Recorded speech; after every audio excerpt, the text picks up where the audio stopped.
Alright, what's up everybody? Joe from JLW Games coming at you with another cool live stream on YouTube today. So we are back in the Sodar City recreation as per usual, and today we are going to be working once again on Midtown. Man, I can't believe, I think I am getting some better frame rates from after the upgrade on my GPU.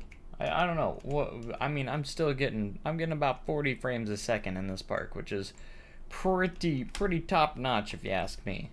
Like 40 frames, like that's pretty insane. Oh, I need to switch. I always forget to switch those because those goals are for Twitch, but doesn't matter. Yeah, it doesn't matter.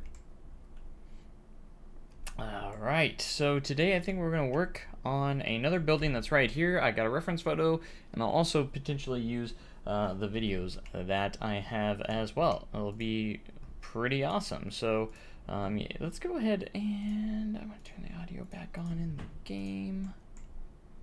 That looks beautiful. So actually, I did go into some research, and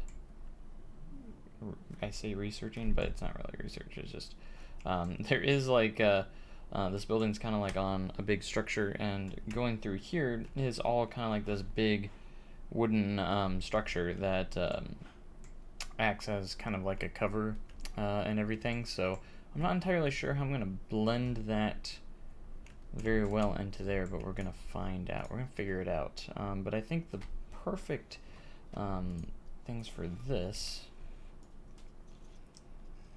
is going to be these big blocks here, this one. And they're pretty dark. They still have like a brown tint, but they're pretty dark. So we're gonna go with that. And then I could always end up changing this if I need to, but we're gonna stick with what we got right now. And what we're gonna do is kind of build this downwards. So we're gonna build a couple, and then of course we'll copy them on down. Now, the one thing is that this is going to be taller than what it actually is. So unfortunately, there's not really a good way to fix that with where we're at. Outlaw Run is underrated. I mean, I would say I'd agree with that. For some reason, people call it rough. I don't think it's that rough.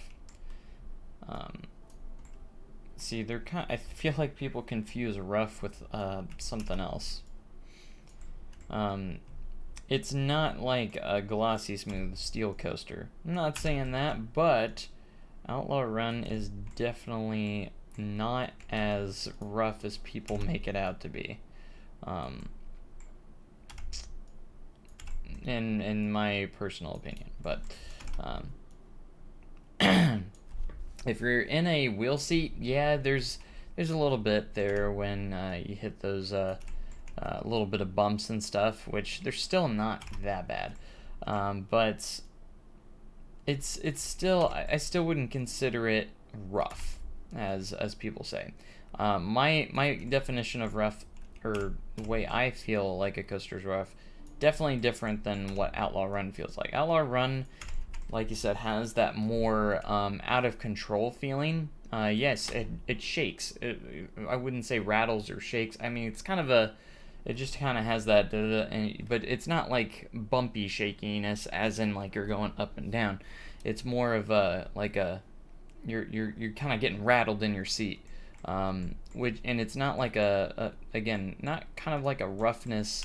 I guess it could be considered some form of roughness, but it just kind of has that wooden coaster rattle, I guess you could say. That is found on pretty much any wooden coaster in the world, along those lines, you know. But you know what I'm trying to say, right?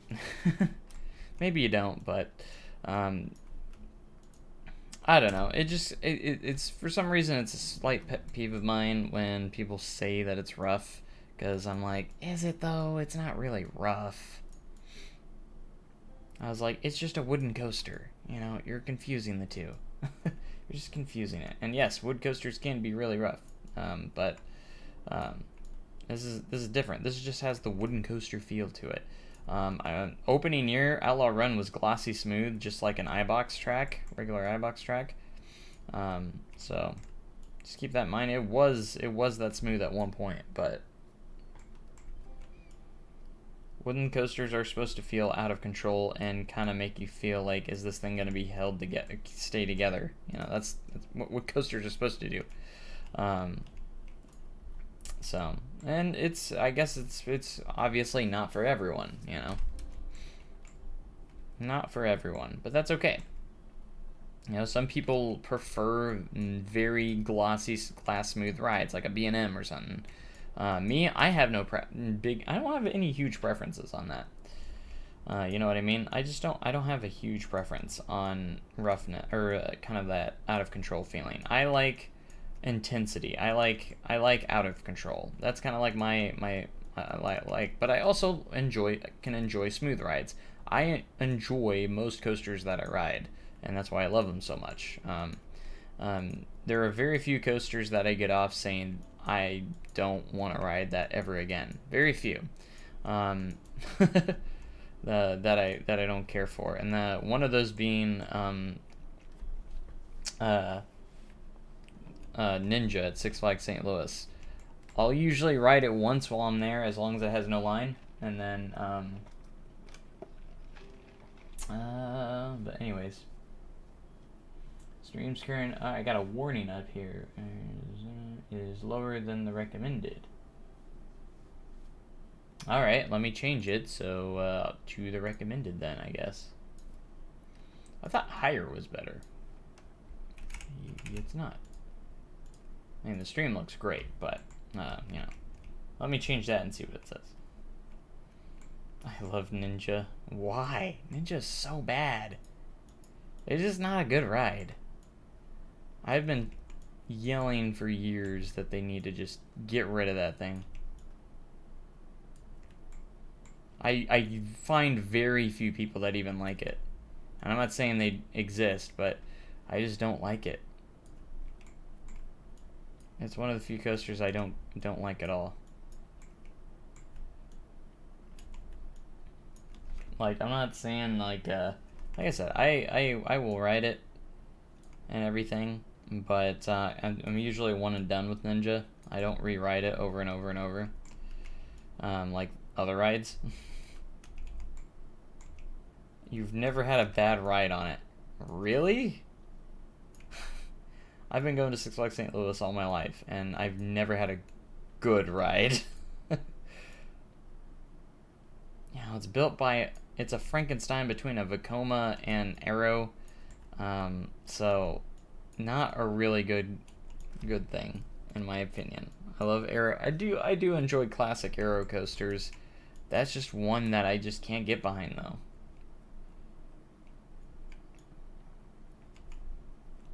I'm glad you enjoy it, though. That's great.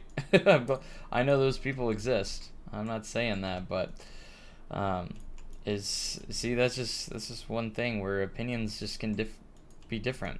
Just curious, like, what makes a good ride on Ninja? Like,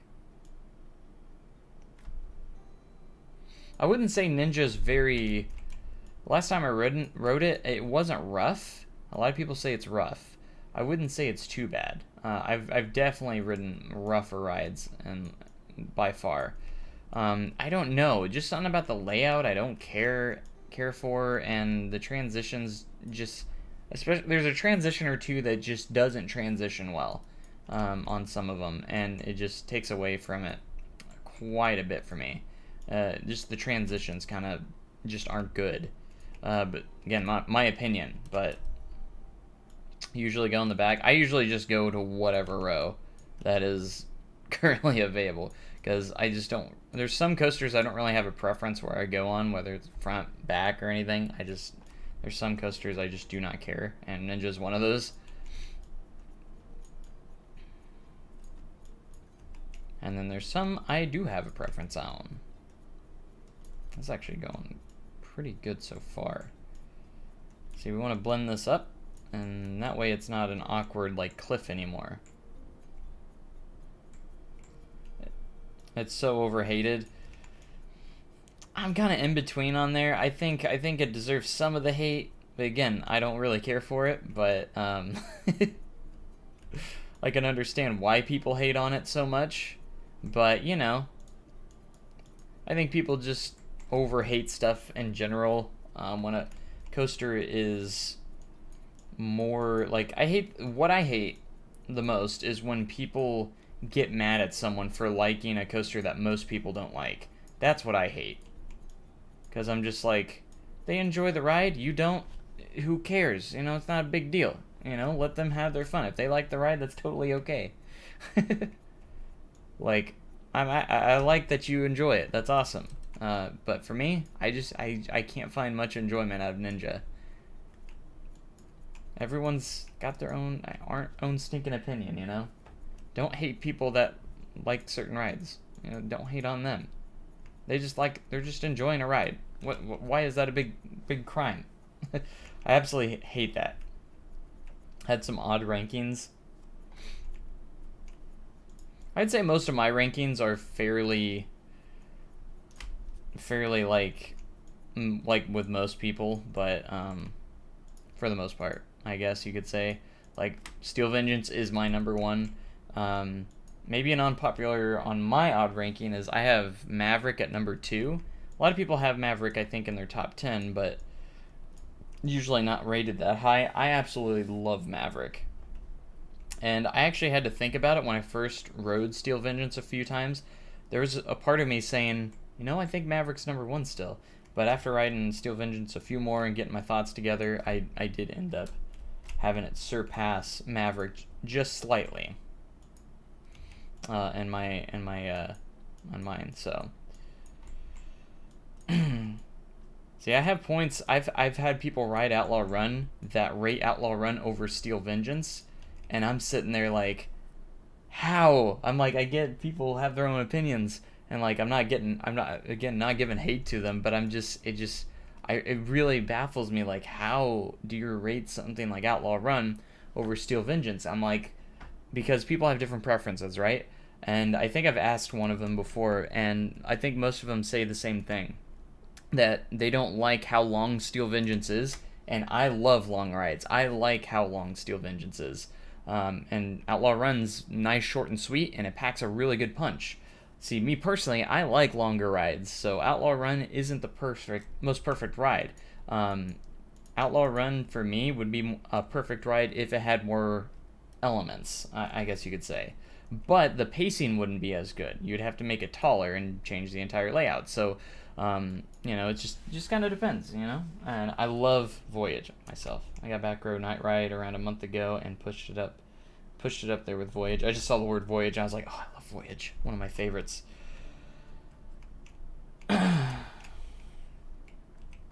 Hey, what's up, Steve? Hey, if you're still online late, we'll play some Fortnite.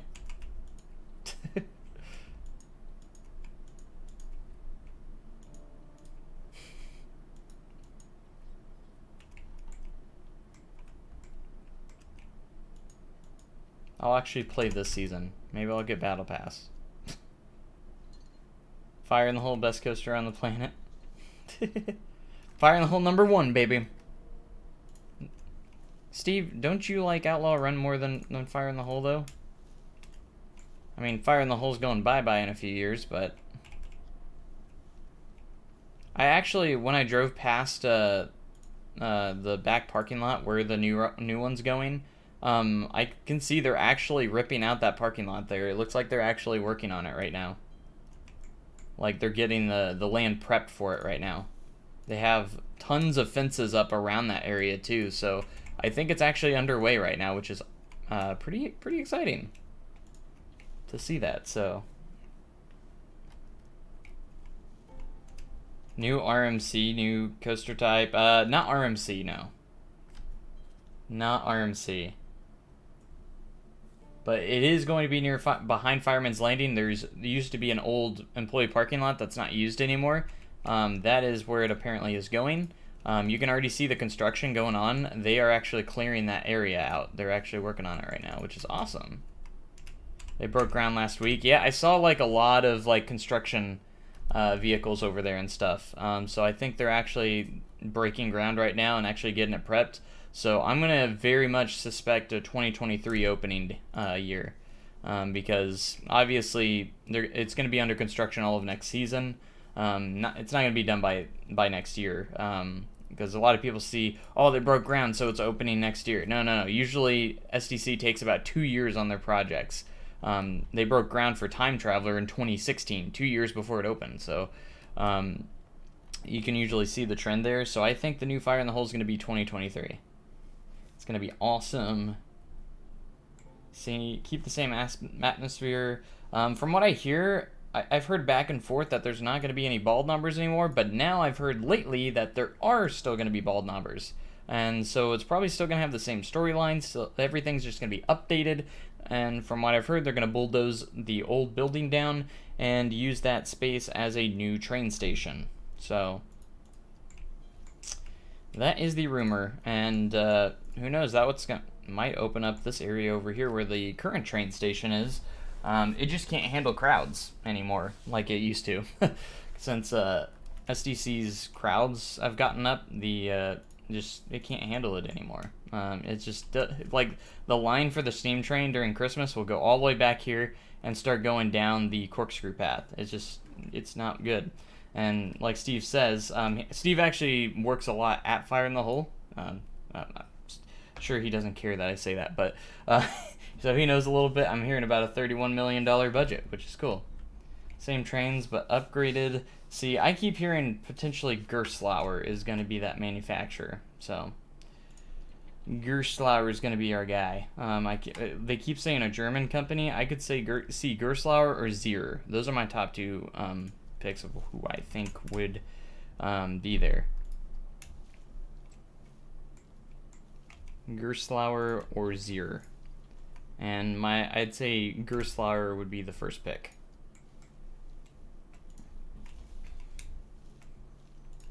Because it's rumored to have a drop track and everything. It'll be pretty cool. It will definitely still be a family ride, so no inversions or anything, and I'd imagine the whole thing's going to be indoors as well. Because if it wasn't indoors, then they'd just be removing a ride that can operate in terrible weather, and you don't want to do that. You want to have some rides that can operate in icky weather.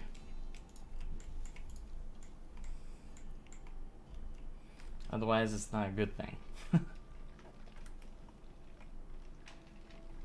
But I'm pretty positive of how all this is going to go down. Again, I knew about Time Traveler 2 years before it opened. I knew about Mystic before it opened. Since they never announced the closure of Lost River, I actually knew I already knew that it wasn't going to reopen. And I hate that they didn't announce it to the guests that it wasn't going to reopen the next season. And I think because of that, they weren't completely positive that they were going to start that project right away until after the ride was already closed. After the ride was closed, they made the decision, yes, we're going to go ahead and demolish it. So I think that's the main reason. I hope they announce Fire in the Hole's closure, though. I think it's already planned. But the good thing is we won't have a season without Fire in the Hole, because it will actually open as soon as the new one opens. The old one will close simultaneously. So, you won't have a season where Fire in the Hole is under construction because it's getting moved to a new location. So the old one will remain open till the new one, or old one will remain open until the new one. Until the new one's finished. So, yes, Kylo, he's not in the shot, but he is disrupting the stream by jumping in and out of my lap constantly. And then he's probably going to try and get on my desk and sabotage the stream, because that's what he likes to do. Alright, so I did want to get some of this going, and I'm actually pretty happy with how it's turning out so far. So we're going to continue it over here, over by the corkscrew path. And then we'll form the terrain around it. And then maybe we'll start getting some fences up over here eventually too. One train went in last week for refits. That's interesting. So so for the new trains, I kept hearing that the new trains are already done. Like the new Fire in the Hole trains are already there, which I'm not sure. Like I figured they would do like complete like it's just kind of interesting to me. Usually the new trains are usually the last thing that goes on. You know, like they're the last thing that gets added to the ride. So a new ride. So knowing Silver City, they're probably going to be reusing some stuff, but we'll see. I'd imagine they'll probably reuse stuff from the old one just to kind of a nice homage, some like, you know, calling back to the old ride, I'd imagine. So like using an old car from the old one and using it for something, you know, kind of like what they did with Buzzsaw Falls and Powder Keg. I'm sure they'll do something along those lines, I would imagine. Okay, so we're gonna go, and we're not gonna do much further than that for right now, until I get more references of kind of how this works. But since I already knew a little bit here, I wanted to do just a small bit here, just to get this looking A+ professional. So yeah, you'll probably, since they broke ground, we might start seeing some updates of that new project going in. I know a lot of old people, the older Silver City fans are going to be devastated that the original Fire in the Hole is going to be closing. So we'll see what riot that starts, but as sad as it is. Joined too late. What is the new coaster ride being built at Silver City? It's not a dumb question, you just joined, so it makes sense that you would know what we were talking about. It's not dumb. There's no dumb questions. So the new coaster at SDC is going to be Fire in the Hole 2.0. It's going to go back behind Fire in the Hole, or back behind Fireman's Landing. Sorry, I'm stupid. It's going to go in that area. Back behind Fire in the Hole. Fire from Fireman's Landing. I did it again. I wasn't even thinking, but it's going to be a new version of it, a new updated version, and then they'll bulldoze the old one down, which is over here, by the way. I'm going to bulldoze this down, which is going to free up space for a new train station, but the new one is going to be back behind Fireman's over here in an old employee parking lot. So that's going to be exciting. And it's rumored to have like a drop track and different stuff like that. It'll be really, really, really cool. And it's most likely going to open in 2023. They just broke ground for it. So it's actually underway right now, which is actually pretty cool. Pretty cool. All right, so there's a new building that I wanted to start on in this stream. And like I said, usually say none of this is fully confirmed, but it is very, very likely since, you know, I have my inside sources, kind of, you know. Since I talked to some of the people that work on this stuff, that actually build it, so. Just saying. They've been pretty reliable sources, because again, I've knew about a lot of the new rides before they even were announced, like multiple years before they were announced. Which is pretty cool. Like in 2016, I talked to the maintenance guy. Hey, what do you think that new ride's gonna be? Oh, it's gonna be a multi-launch spinning coaster that goes upside down 3 times. That's literally what he said. And boom, then we got Time Traveler, which would fit that exact description like perfectly. So alright, this is going to be interesting because this is going to go right down where this is. There's a small planter there. We'll leave room for that. And this is going to go right here. When is the best time of year to go to Silver City? It's kind of depends on your preference, I guess, of what kind of festival you'd be most interested in, like Pumpkins in the City. Christmas is always a very popular event at Silver City. Moonlight Madness, you get really long days and a lot of time to spend at the park. So that's always a very popular option. But if you're talking about maybe like what's the best time to go when it's slow, literally right now. Weekdays in September, heck, even weekends aren't even that busy. So during this time, so I highly recommend during like the transition once everyone goes back to school. So like late August, early mid September is a really good time to go if you don't want to fight any crowds. Trust me, I've been bored out of my mind at work lately just because of how slow it's been. Oh, I think an autosave's coming in. Yep. Just as we're starting to build this new building. So basically the best time to go when you don't have to fight crowds is basically literally right now is a really good time to go. When all SDC recreation be done and on stream. When will it be done? I get this question asked a lot. I have no idea when I'm going to finish it. Just as soon as I can. I'm working on it every week now, which is a good thing because used to I would go months without even working on it, but now I've gotten into the routine where I'm going to be working on it every single week, even if it's just one time a week, you know, which is what it's been lately. But at least stuff is getting done, you know. At least I've been working on it, which is good. I keep saying this. I might be able to work on it more this week since I have some extra time off, but we'll see. We'll see. I never try and make promises with that.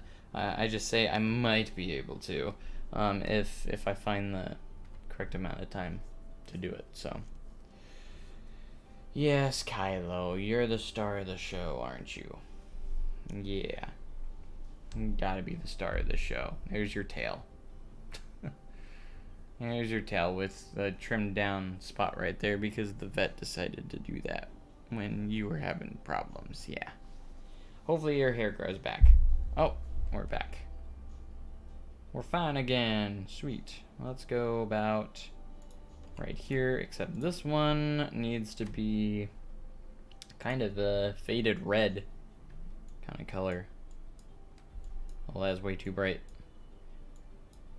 Kind of a pinkish red. It's more pink. Kind of like more of a salmon. I'd say more of a salmon. Maybe more orange. Like let's go towards the orange side here.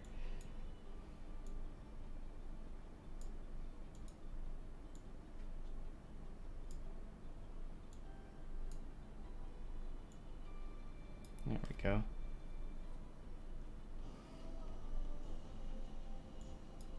Yeah, I've been working on this park for literally like 5 years, so I'm ready to finally actually get it done. So I really want to work on it more often than I have been.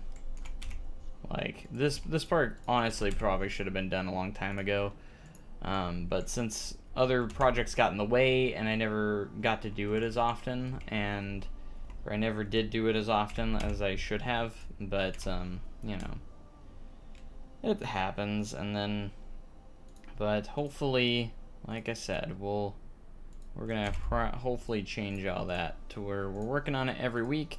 So I'm hoping to get it done sooner rather than later. Can you please build a McDonald's? Why? Want me to build a McDonald's for? I don't even know if I'd be the right person to do that. I'm not even good at building stuff like that.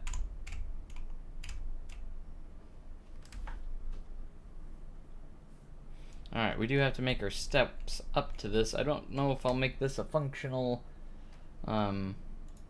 piece or not. We'll see. Alright, we'll just use the wood texture here. I think it's under building, actually. McDonald's is literally the best place on earth? I mean... it's a place. I mean, if you really think so, then, you know, that's totally fine.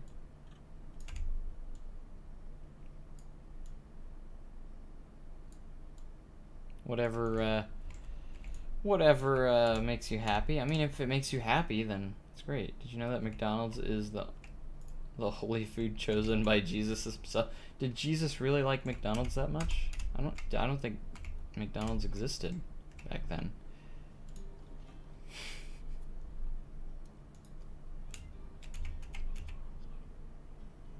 I mean, I can't say I go to McDonald's very often, but because, you know, I really don't go that often.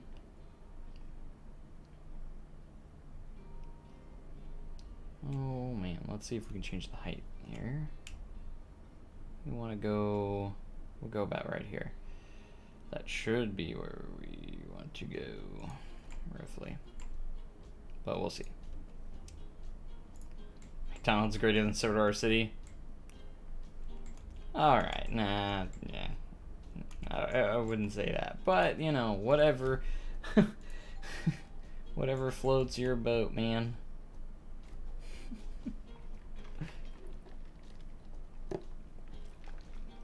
I'm not stopping you from loving McDonald's. You totally can love it as much as you can. I mean, you're loving it. Ba-da-ba-ba-ba, you're loving it. And I can see that. He's loving it.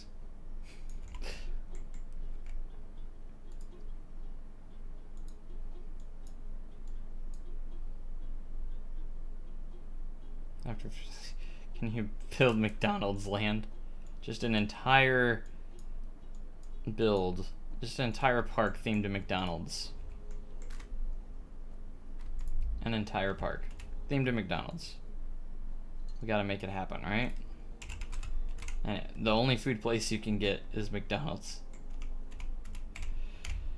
Is this gonna be posted on the workshop? Yes, as soon as I get it to a close to finish point, like, and then I'll just continue to update it.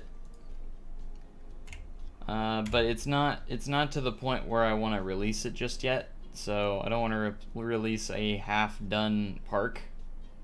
I know a lot of people want me to, but I'd like to, you know, keep it somewhat, since it's not ready yet, you know.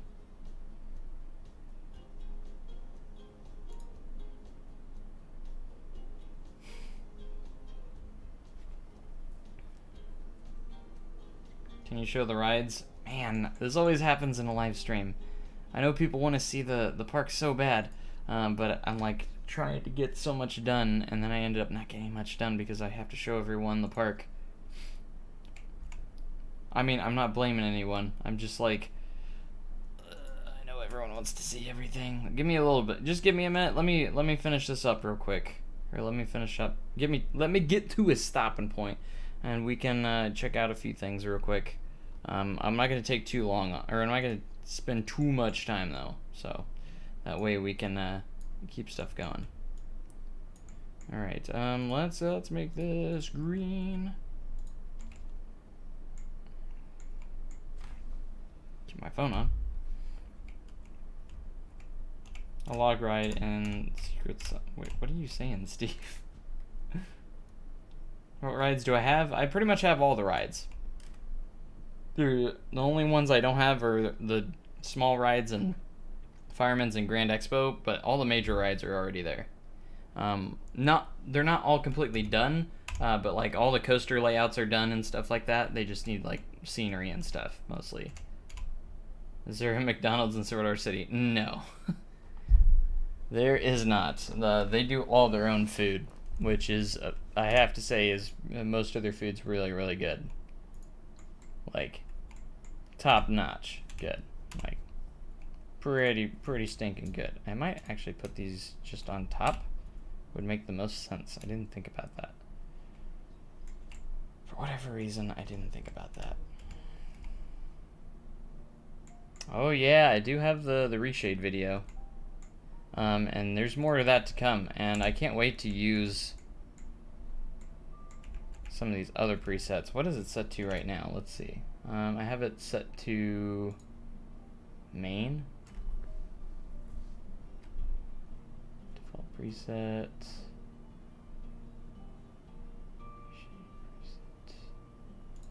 Here's the foggy one. We got foggy, we've got muggy. I do like the muggy one quite a bit. We got default preset. I think that's the one that's actually mine. And then we have main. So you can put the realistic backdrop in there.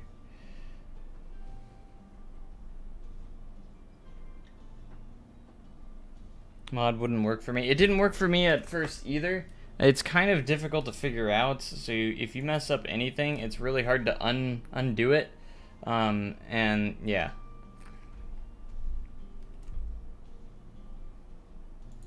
Unfortunately, I'm not really familiar with it, and I'm not good at troubleshooting. So the best suggestion I have with that is go to the, if you have a Discord, they actually have a Discord.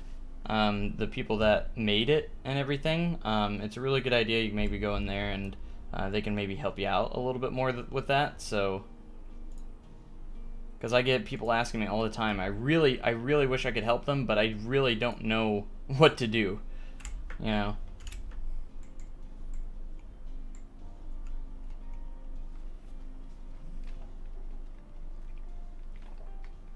Can you add a McDonald's near Outlaw Run, please? No, I cannot.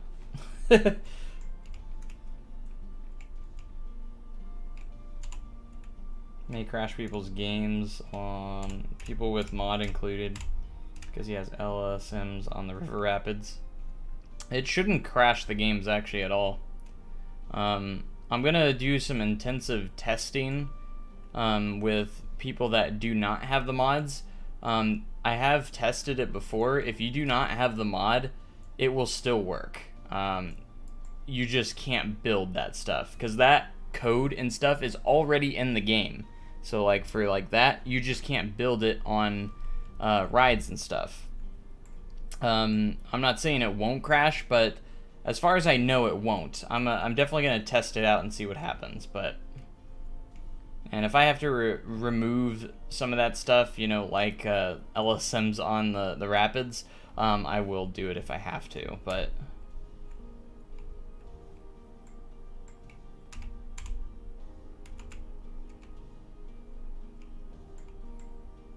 the Mac Extreme works because you didn't add LSM. Well, I mean, it's got the launches on it, so. But the thing is all I did was switch the trains. So, yeah. How did I get the elevator lift? It literally has a vertical lift built inside of it.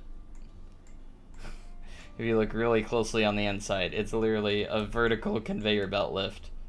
And then this is just for show. That's how we did it. But yeah, I'm definitely gonna test stuff out since I know I'm using like the mod and stuff, some mods and stuff. Because I think Gunner doesn't actually have the mod installed, so I'm gonna try and maybe test it with him before I release it and before all that stuff. Because if it crashes his game and everything, crashes and doesn't work, then obviously we'll make some adjustments. Serious question: why is Time Traveler green? I mean, because it's green. Are you talking about in my game? Because it actually is green in real life. It's a very dark green.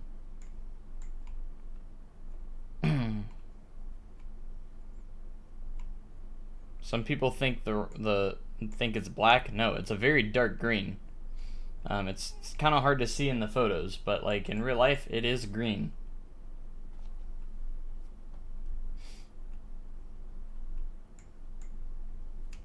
In fact, my green might not be should probably be a little bit darker, but could be because the light's all on it and stuff.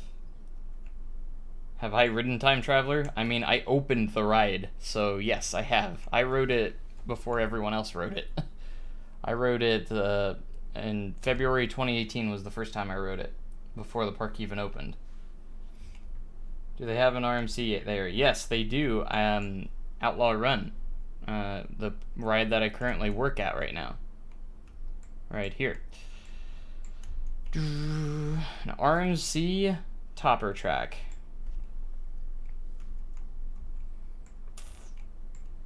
complete with a few custom supports that I built myself. Right there and right here, because the in-game supports were not doing the correct thing.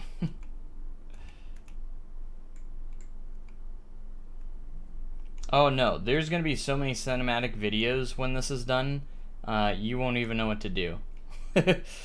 Like, there's gonna be I've been thinking about doing multiple different videos, so I've been thinking about doing like individual ride videos and then a general video of the entire park. So, and then maybe like a POV video that has like all the POVs, and then of course the individual ride ones will probably have the POVs as well. So there's gonna be a heck ton of videos with reshade once I get this done. I'm just gonna go full out, probably terabytes of freaking footage and going through all that stuff. Do they have a Togo? Absolutely not. They do not. Six Flags Over Georgia, Carowinds, Dollywood, or Lagoon. So once Planet Coaster 2 comes out, I've actually had the idea of doing Dollywood, since it is the sister park, and it would be a good sequel to this recreation. Need the soundtrack to the original Lost Mine. Are you talking about Flooded Mine? Like Flooded Mine right here?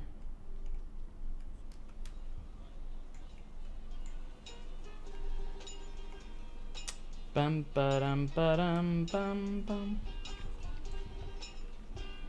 Yeah, I think Dollywood obviously would be tough, but not as tough as Silver Dollar City because the terrain isn't as bad when it comes to pathways. My favorite coaster at the park, easily Outlaw Run, followed by Time Traveler.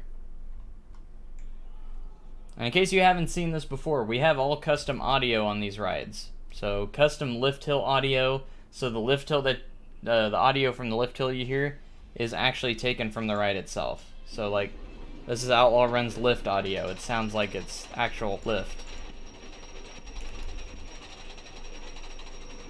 Just that extra detail, you know?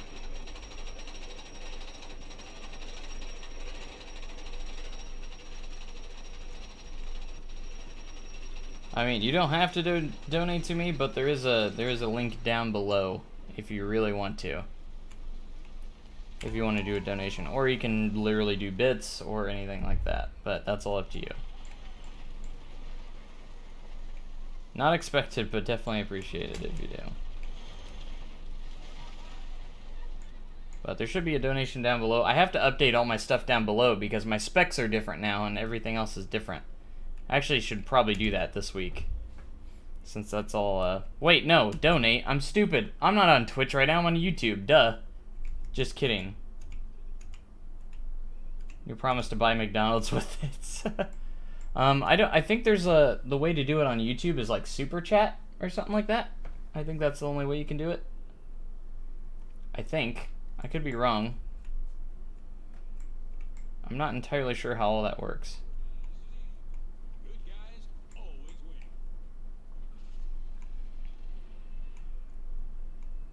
I think it was completely funny. I thought I was on Twitch for a second for some reason. I was like, oh, it's down below. I was like, no, that's Twitch, not YouTube. I'm streaming on YouTube right now. Durr. But yeah, I think it's super chat or whatever it's called. I don't know. I'm not very familiar with how YouTube works.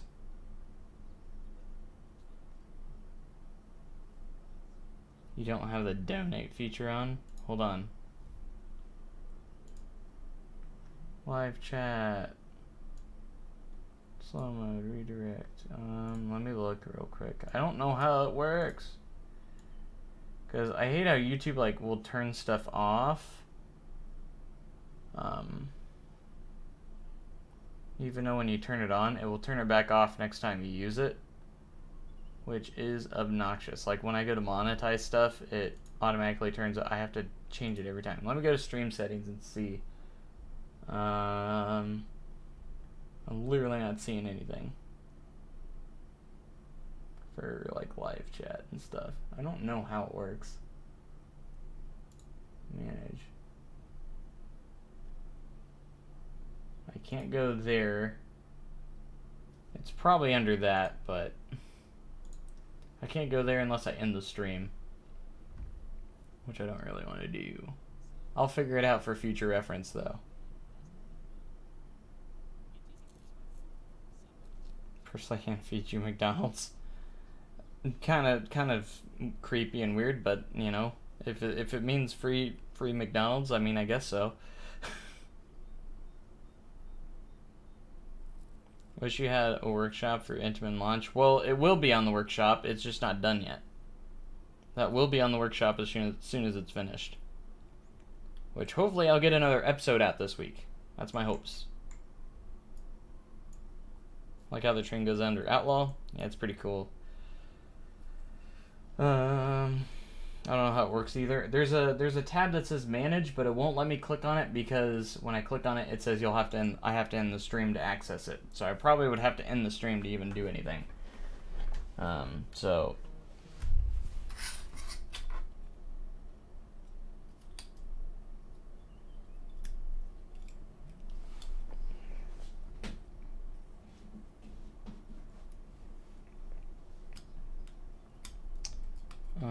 Google checkout options. Yeah, I have no clue. I mean, let me Google it real quick. How to turn on super chat on YouTube. And let me click monetization, and then I was just there. Clicks in the menu at the top of the main dash. Click monetization. Okay, I did that. Wait, hold on. Is this the main dash? Monetization. There's nothing there though on that. Wait, hold on. Let me see. In the left menu, click on monetization.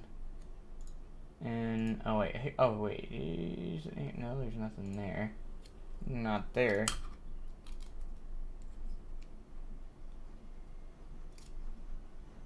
Was I raised on a chicken farm? No, I can't say I was. Let's see, in the menu at the top of the main dash. Okay, let me go to just YouTube Studio. That's probably where it would be. Monetization. So I might be able to turn it on while this stream's live, but we'll see. Let's just, maybe it's under YouTube Studio? So let's go to YouTube Studio, monetization, there it is. Okay, and then go to supers, there it is. Get started. All right. I don't know if I have to get accepted or, yeah. But we'll see. Email address.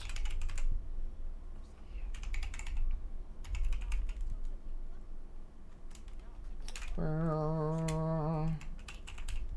my email, my company name.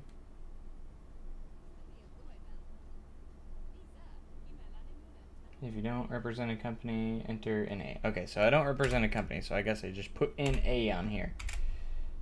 Not available.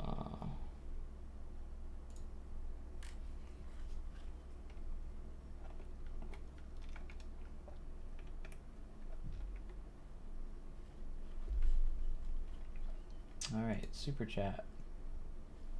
Did that do it? Okay, so it should be turned on now.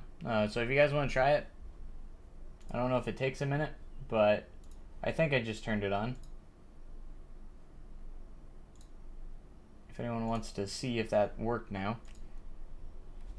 All right. Give me a reshade link. Sure. Hold on here. Reshade. I mean, you just gotta Google it and it's right there, but copy and paste. All right, there's your reshade. That's where you download reshade. And then when you're installing it, just go through. You have to attach it to a game, and it works. You can use it on like anything too. It doesn't have to be just Planet Coaster, which is cool.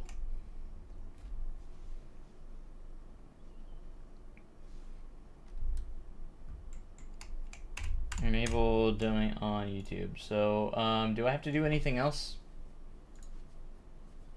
I turned on super chat. Again, I've never used it that much before, so.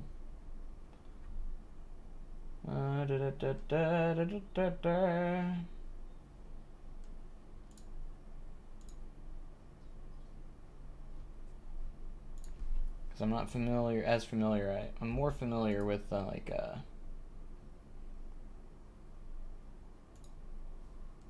oh, there's stuff like Twitch and stuff.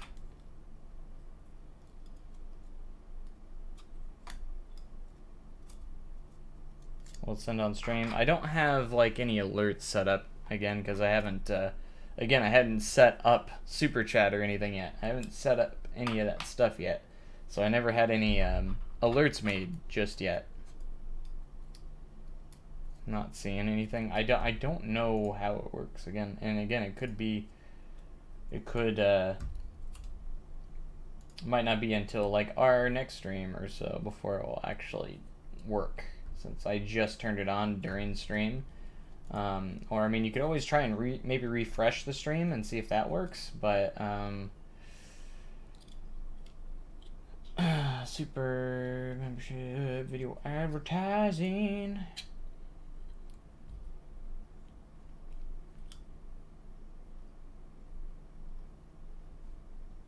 I'll have to look into it later. Will it if you donate on Twitch? It will if I turn on this one. So I have Twitch alerts right here. So if I switch right here, that's literally my Twitch goals right there. So, and it also has an alert box on it. So if you were to do a Twitch donation right now, it should pop up actually. It should, in theory. If it doesn't, then I don't know why it wouldn't.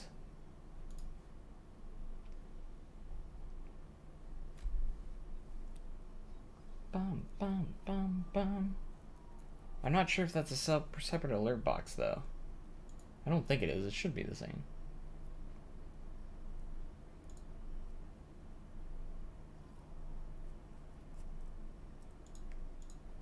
I guess I had to head to Stream Elements real quick to take a look at this.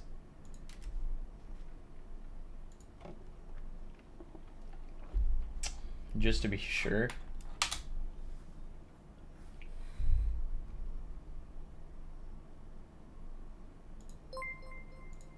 Hey, there it is. Yeah, see? That's the Twitch one. But thanks for the $1. I appreciate it.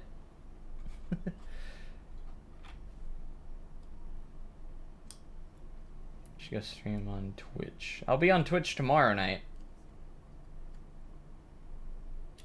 If you know what I mean. What's up, Steven? How's it going? I don't have a Twitch account. I mean, you can always make one.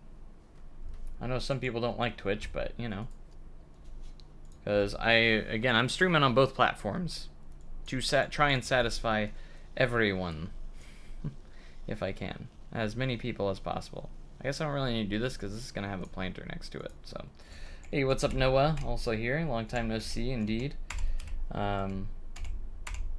Read the message if you can. Oh gosh. Hold on. Let me see if I can see it. I'm a streamer and I play Planet Coaster. We should collab and have a build-off. I mean, we could have a build-off.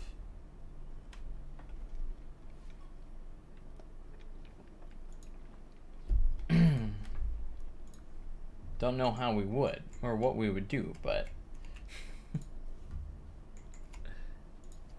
do you stream? Do you usually stream quite a bit?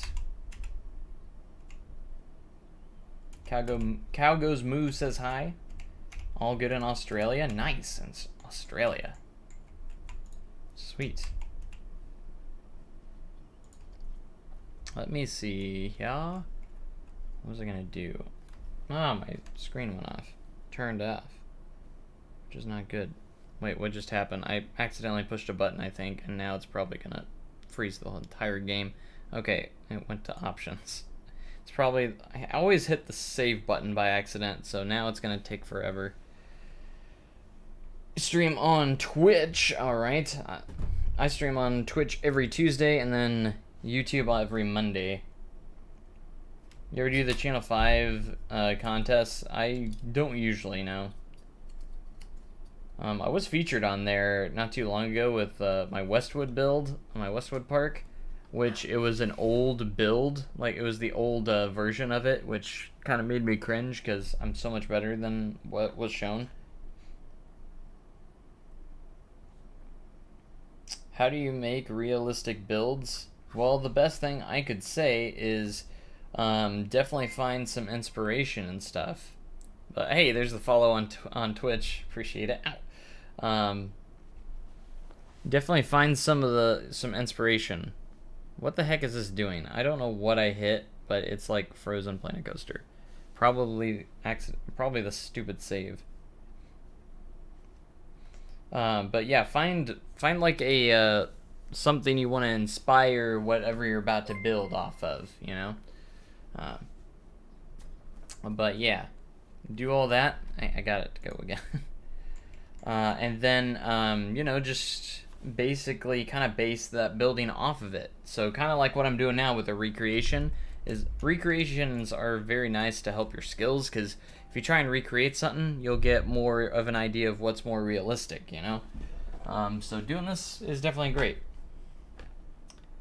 Did you model Huck's hideout? Been going since Rube Dugan's diving bell was open. Wow, that's old. Lots changed. Miss those days.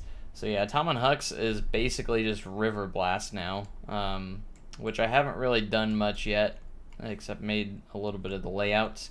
And then we have what this area, but yeah, I haven't really done much in this area too much yet. So, but definitely a lot has changed since you know, where I like Rube Dugan's diving bell, which I never actually rode because I was not alive when that was here. So I did not exist in this world just yet when that was open. Is there any stairs I can use? Stairs. I don't want to use those one though. Where are those ones? Probably gonna have to make my own for it to look proper. These are all too big.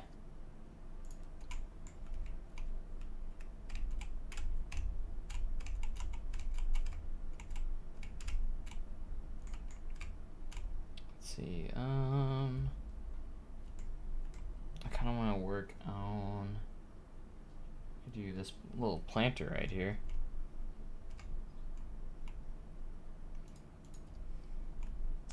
I bet it was a good one. Bet it was. I wish there was like some form of video on it or of it or something. That'd be awesome if there was.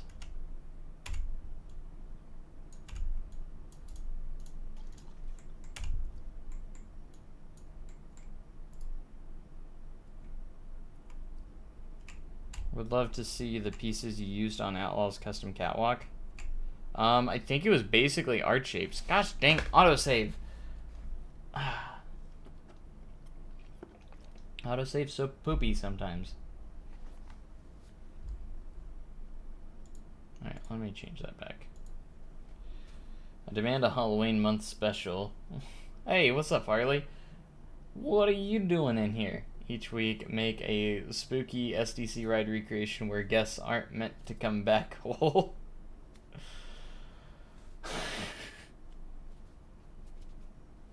So basically, make a death ride in SDC every week during October.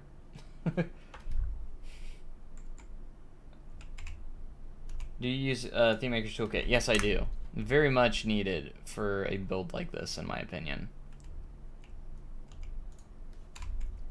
Let's see, is this one slanted? I don't think it is. Yeah, it is. Never mind. I want a flat version. I need a flattened. I think it's flat over here, so let's use these ones. This one. Wildfire, but with fire. Oh, I got it. I got a Harley. I got it. You ready? Oh, wait. Let me get this placed real quick. So basically, we go over here to wildfire. Heck, you could do fire in the hole too. So basically what we do, this is going to be completely safe. Completely safe. No one's going to get hurt. So we go to pyrotechnics. Okay. And then, see that train's coming up. So, let's see what we went. Flamethrower, fire large. Yeah, that seems like a good one. But it actually explodes. And we're just gonna lower this right underneath the track. Yeah, that's gonna be great. Alright, you ready? Right as the train comes. Wildfire, but with real fire. It's perfect. And here they come slowly as they come and right on up to the fire. It's exciting, isn't it? Ah. It's just like roasting them, like cooking hot dogs or something. It's perfect. You do that, except you put it on multiple parts of the ride, am I right? So spooky. Yeah, that's totally spooky. Very, very spooky. Of course, you can make powder keg actually explode. Can we make it actually explode? Let's see. Let's see. Fireworks, ambience. I think there's explosions here. We got plasma explosions. We have, what is this one? Oh, it's another plasma. We have the, oh yeah. Could just make powder keg actually explode.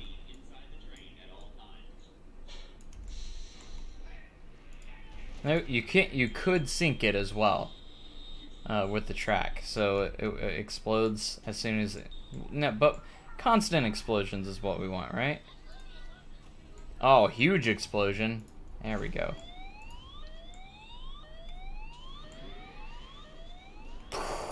Everything just blows up. Tile it up with pumpkins and skulls and stuff. I could do that. Make the train fly off the hill.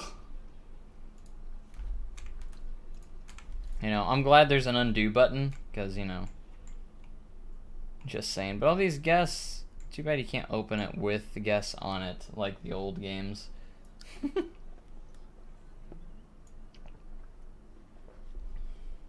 It's fire in the hole that shoots, a fire that shoots out of the building. I mean, that's already on the ride, right there. It comes right out of that pipe.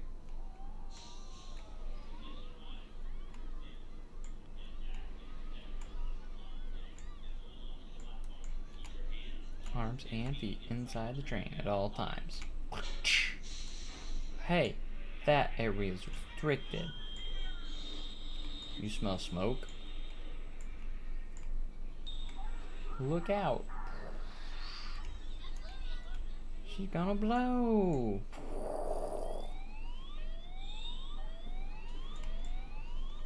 There it goes.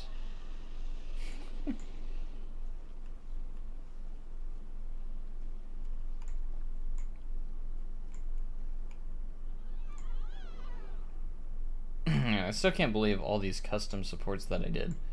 Just insane. Wish we could get. I wish I could get the trains looking a lot closer to powder keg, but there's not really any train. They don't really, since it's such a unique ride, they don't really have those trains. So, we do have the Buzzsaw Falls track here, though, which was definitely difficult to accomplish, but you know. My top 5 bucket list rides: Smiler. Fury 325, because again I still haven't ridden that.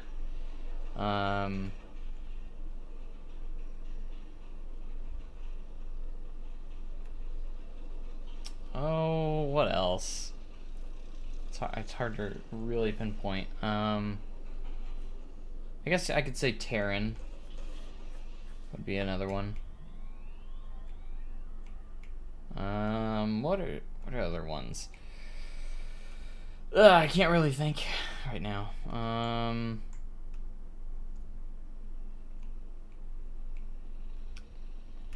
I mean, can I count Iron Gwazi even though it hasn't? It's not opening until next year. Probably Iron Gwazi, because I guess that's one I do want to ride really bad. And I feel like there's another RMC, probably Zadra. Outlaw run, but you get hanked by the sheriff. Wow, that's dark. I mean, so is, you know, setting people on fire at Wildfire and actually exploding powder keg.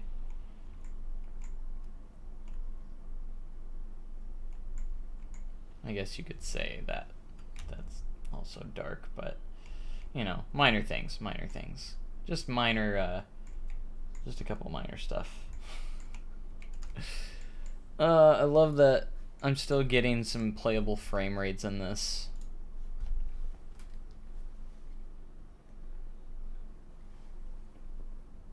I have not been on an RMC Raptor yet, and I really want to.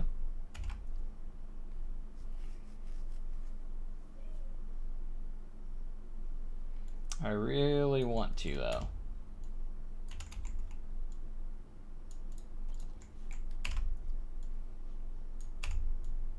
Like, I don't think I really have one real close to me, to be honest.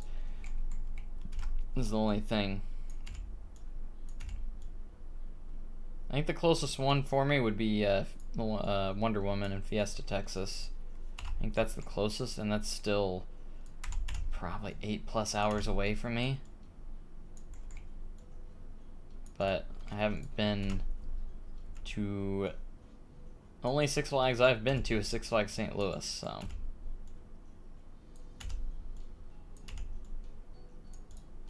So I haven't been to a good Six Flags park. Is SDC my home park? I would hope so. Beans, you know, it's literally 15 minutes away. And I go to it every single day. Almost every single day, I guess.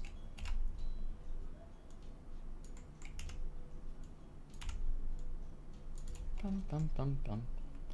Oh man, we gotta make Grandfather's Mansion eventually too. I would love to do the interior of that if I could. Might be really challenging though, since we can only have tiny paths, or the tiniest path is gonna be that. So it'll be a little bit of a challenge. Have I been to Kings Island? I have.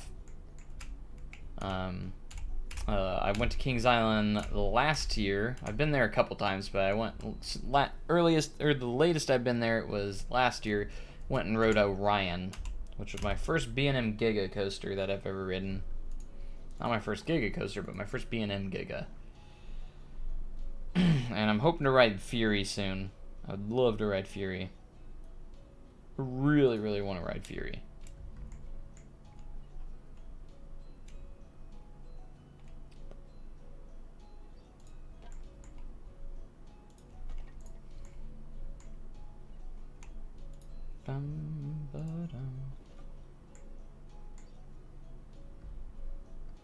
Okay, so for this, we'll go and find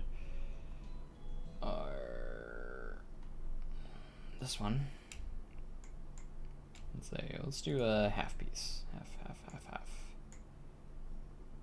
Grid size and height. I wish it would stop changing that. But that's okay. And we gotta change you to that kind of yellowish color. There. And over here, it's gonna be a small piece. Bum bum bum bum bum bum bum bum bum. And there is a tree that kind of leans up against it a little bit right there, which is a little bit interesting. But I suppose we can get it in there.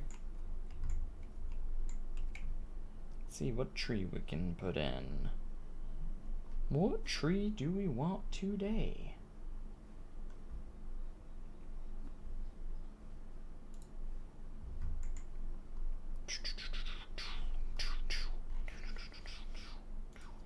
Would this one work okay? It's a little big. That's the smallest one of that bunch. Too tall. These ones never fail me.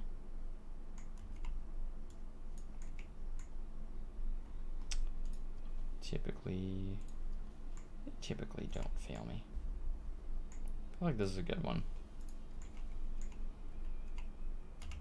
My favorite ride besides the coasters. So my favorite non-coaster ride at Silver Dollar City. I'm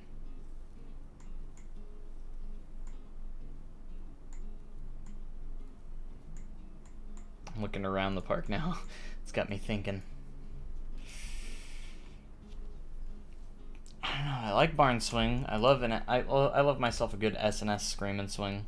So probably Barn Swing or Firefall's fun, but it's kind of a small version of itself. I like Electro Spin.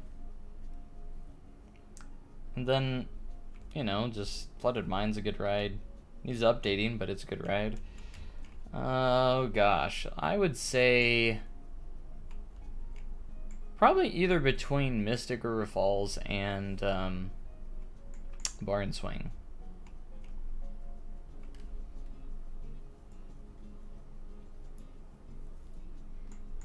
Not sure if I can put my finger on which one I would like more. Probably Barn Swing. I'm not a big water ride person. However, Mystic is one of the best raft rides out there, so even though it's super unreliable. But yeah, probably Barn Swing. Because I love S&S Scream and Swing, so I've been on 3 different ones. I've been on, I think it's called Skyhawk at Cedar Point. I've been on Barnstormer, and then I've been on Giant Barn Swing.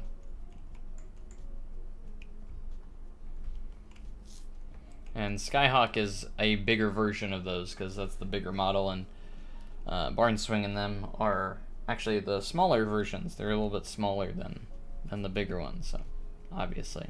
But yeah. Alright, let me see if I can make these 2 steps here. As there's some stairs here. A couple of steps leading up to this little porch that we need to build. I would probably just use these wooden pieces here. Let's see, that's the thickest one, so probably want to go with this one.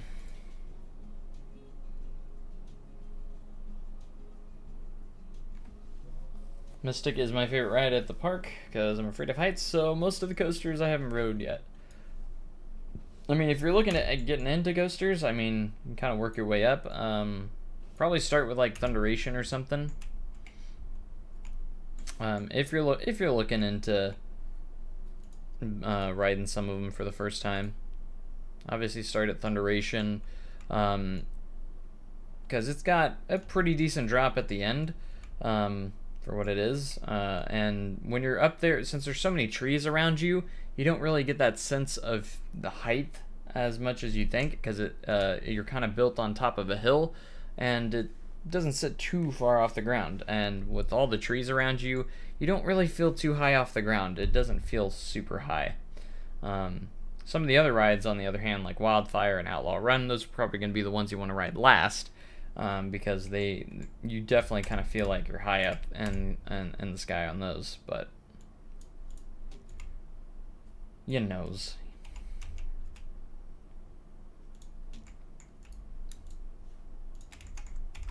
And then Time Traveler, I mean, you start off with a 100-foot, 90-degree drop right out of the station. But after you get past that part, it's actually really, really tame. So, really, really, really tame. And then, of course, Mystic obviously does have that elevator lift, But since that elevator lift, you don't really get that sense of being high up in the air, simply because you're just kind of surrounded by a cage-ish kind of thing. But yeah, I don't even know how to describe it, but since you're kind of in a boat where you can't really look over the edge.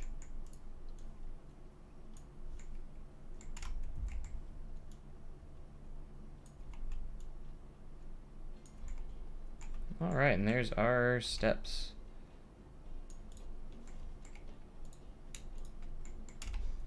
So what we're going to do is we're going to copy these, change them to white, because there are some like white lines painted on these. Order of rides were Fire in the Hole, greater than Thunderation, greater than Outlaw Run. Wait.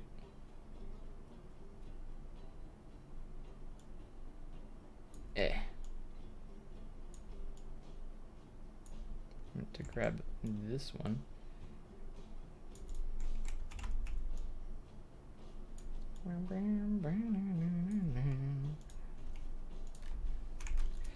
Okay, so my order of rides were Fire in the Hole over Thunderation, and you've got Thunderation over Outlaw Run, which is definitely an interesting choice, unless I got that wrong. Or no, you're saying Fire in the Hole is greater than Thunderation, Outlaw Run greater than Thunderation. Gotcha. I think. And then you got Thunderation greater than Thunderation. I have rode Thunderation, Grand Expo Coaster, and Fire in the Hole. Okay, so you've been on Thunderation. And Time Traveler. So you've been on Time Traveler, but I was extremely terrified on it.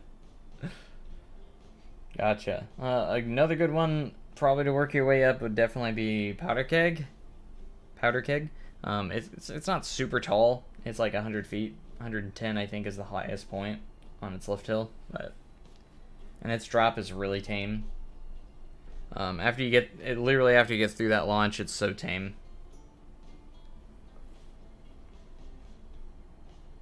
Rides I rode the order in. Oh, that's the order you rode them in. Okay, gotcha. I definitely say Outlaw Run's probably the most terrifying if you don't like coasters that much, or you're kind of like not the most comfortable with coasters. Definitely Outlaw Run would probably be the last one, because it's just the most out of control, craziest ride.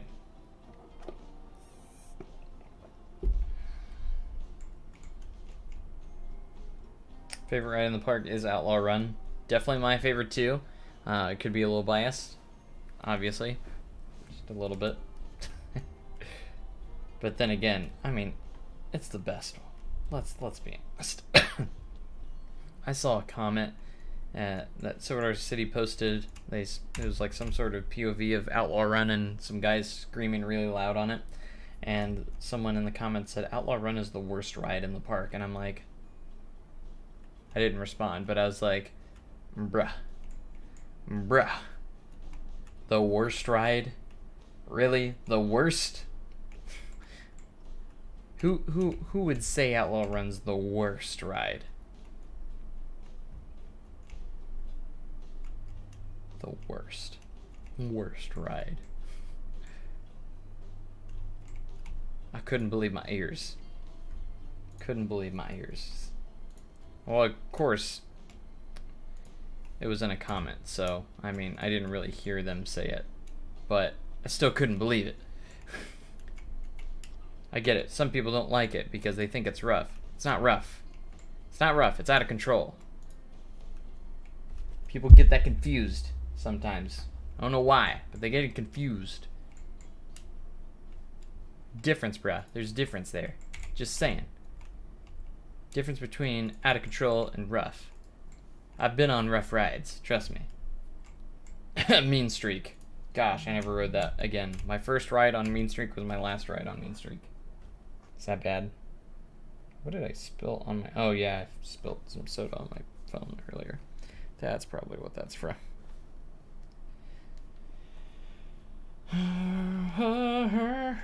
Alright, this is actually looking pretty good. I like this. Midtown is going to start coming together very, very soon. And the great thing about after we finally get Sword Art City done eventually, The great thing about it is that we are going to have, I'm going to try my best to do some of the different festivals. So I'd love to have a Pumpkins in the City version, and then have a Christmas version, old time Christmas version. That would be so cool, putting up all the lights.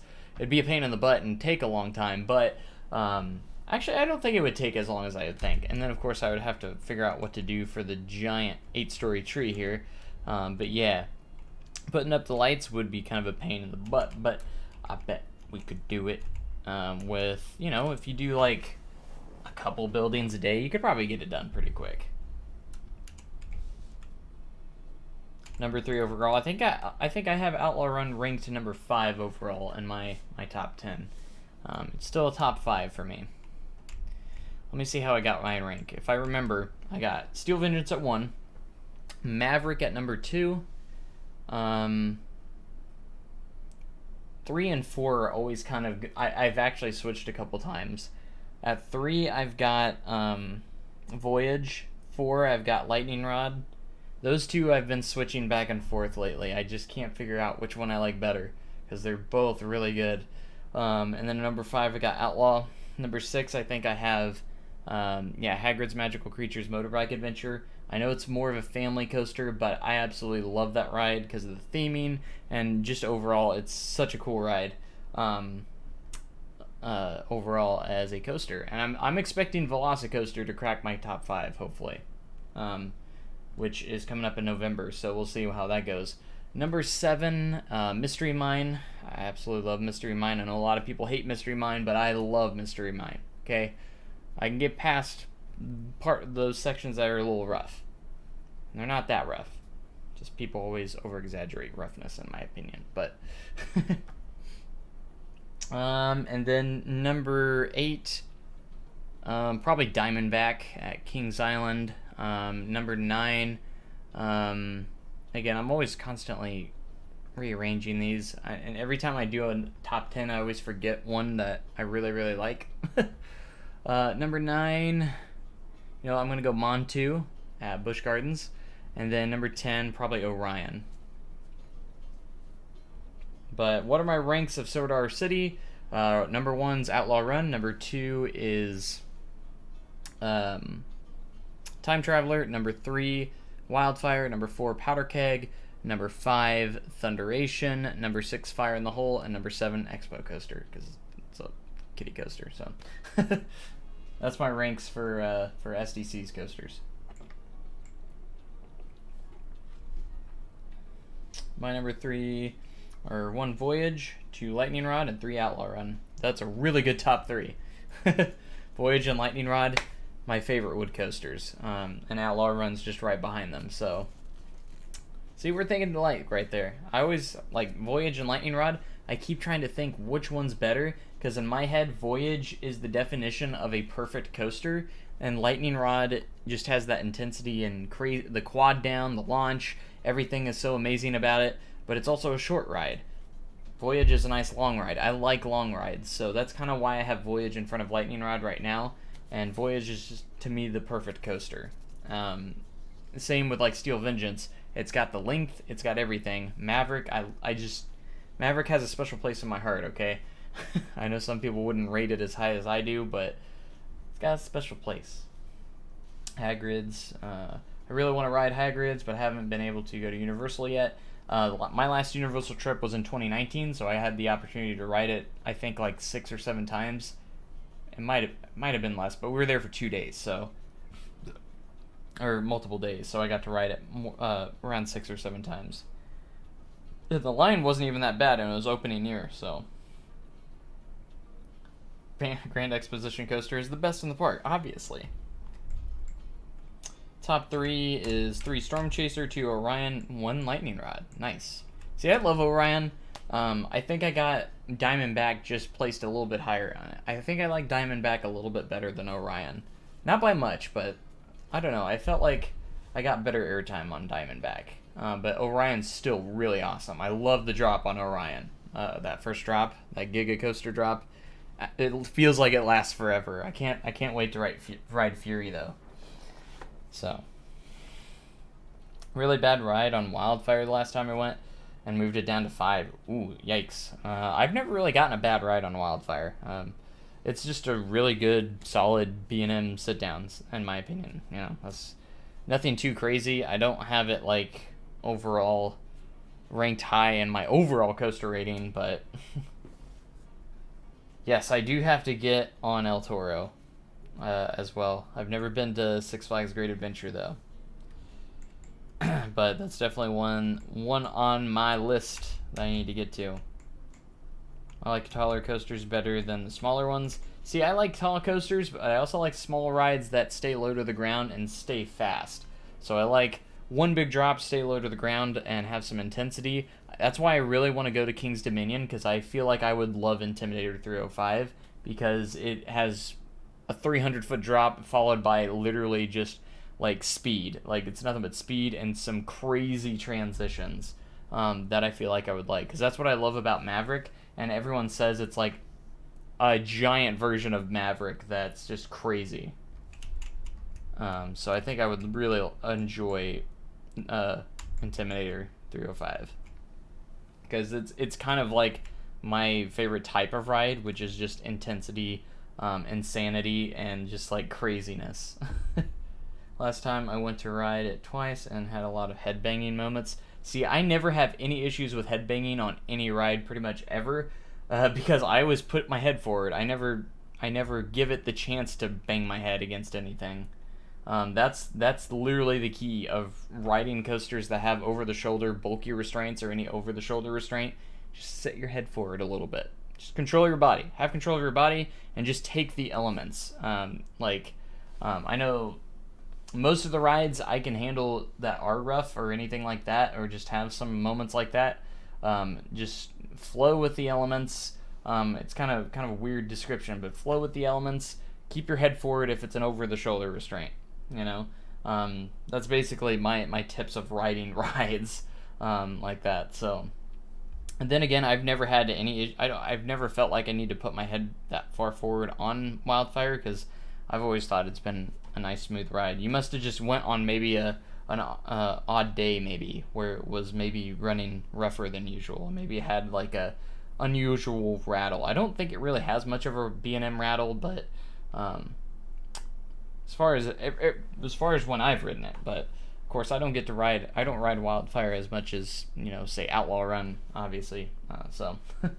Top 10. Number 1 is Lightning Rod. Number 2, Voyage. Number 3, Outlaw. Outlaw Run. 4 is Storm Chaser. 5 is Lightning Run. 6 is Thunderhead. 7, Tennessee Tornado. 8, Thunderbird. 9, Time Traveler. And 10, Fire in the Hole. Interesting to have Fire in the Hole in that top 10. Nice. You only have 37 credits, but you got some good ones in there, obviously, with Voyage and Lightning Rod and Outlaw, of course. Still some really good ones.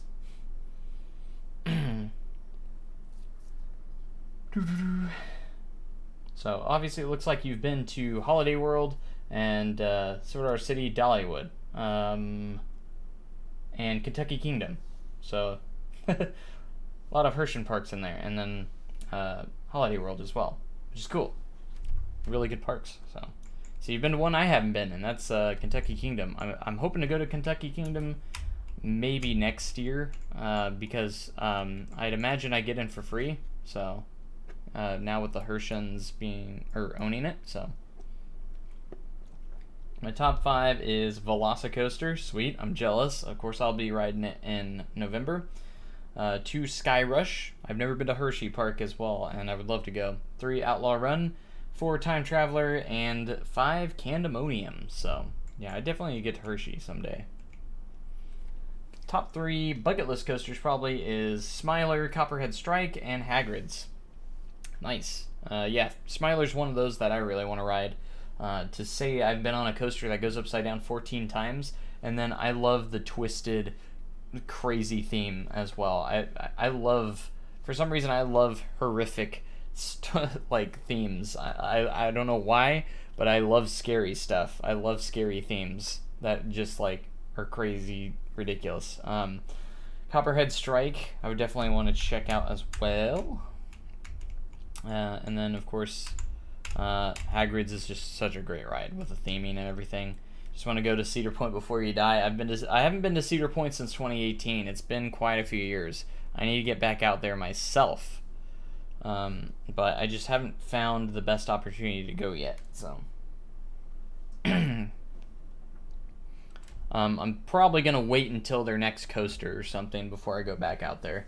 As much as I want to go ride my number 1 and number 2 coaster on my my list, you know. I'm hoping, like, I'm very much expecting Velocicoaster to at least crack my top 5. Everyone says it's amazing, but I don't want to get my hopes up too high. Everyone says it's the best ride there, so I want to see what's replacing Wicked Twister. I hope Wicked Twister gets relocated and not scrapped. That's what I'm hoping. I really don't want it to get scrapped. I would love to see them. I honestly would love to see them relocate it to Worlds of Fun, just because it would literally only be a few hours away from me, and I could actually go ride Wicked Twister again. It would actually be pretty cool, but not a huge deal. I mean, it's not that crazy of a ride. You know, I rode it once, but that was it. Velocicoaster is absolutely amazing. That's what I keep hearing, and I can't wait. I literally cannot wait. It's my most anticipated coaster right now.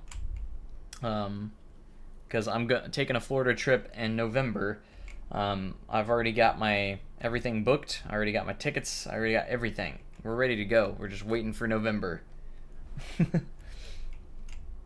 It's going to be the first week of November. We're going for 2 days at Universal, both parks. I got the park-to-park pass.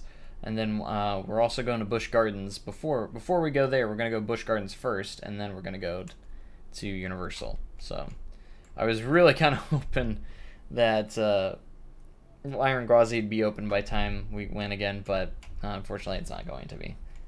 It's kind of cool, though. I'm going to Busch Gardens for the second time in the same year, so that's cool, because I went back in February as well and got to look at Iron Gwazi. Take some cool pictures of it. It was so slow that day too, which is also insane. So look at that, mid swing. Number 1 bucket list coaster. I'm just so excited to be able to experience it. I can't wait. I feel like I'm gonna ride it so many times when I'm there. I'm excited. Super excited. Might have to go take a potty break real quick. While we're waiting, maybe you guys can, like, ride something. I don't know. Go ride Time Traveler. Look at that. Alright, I'll be right back.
Alright, how was the ride?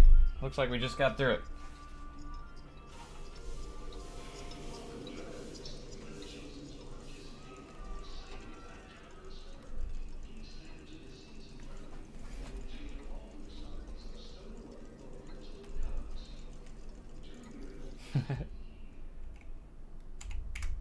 The drop in the back row is amazing. I love it's crazy. Screamed the whole time. Like, one of the probably my #1 rated drop on a coaster is Time Traveler's first drop, as long as you're in the back row. Any other row, it's not as good. If you're in row 7 or 8, I guess it's the same, but I think it's just the sensation of going down sideways, like you're rotating and being like pulled down. It feels like a little more force, I guess you could say, when you're rotating sideways and going down. So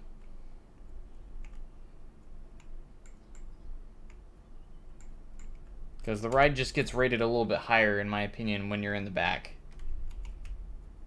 Because I think just the sensation of being sideways on the drop, it's the only drop that still kind of actually gets my stomach sometimes.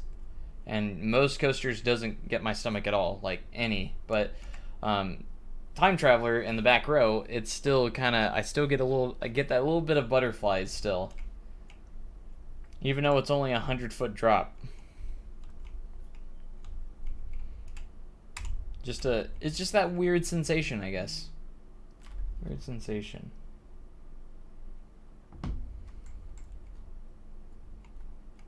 Midtown's gonna come together pretty soon, and I'm excited for it.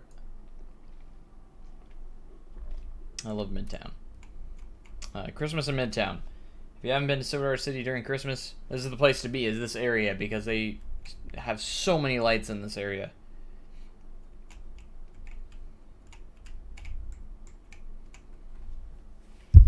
What are your opinion? I'm guessing you're meaning my opinions.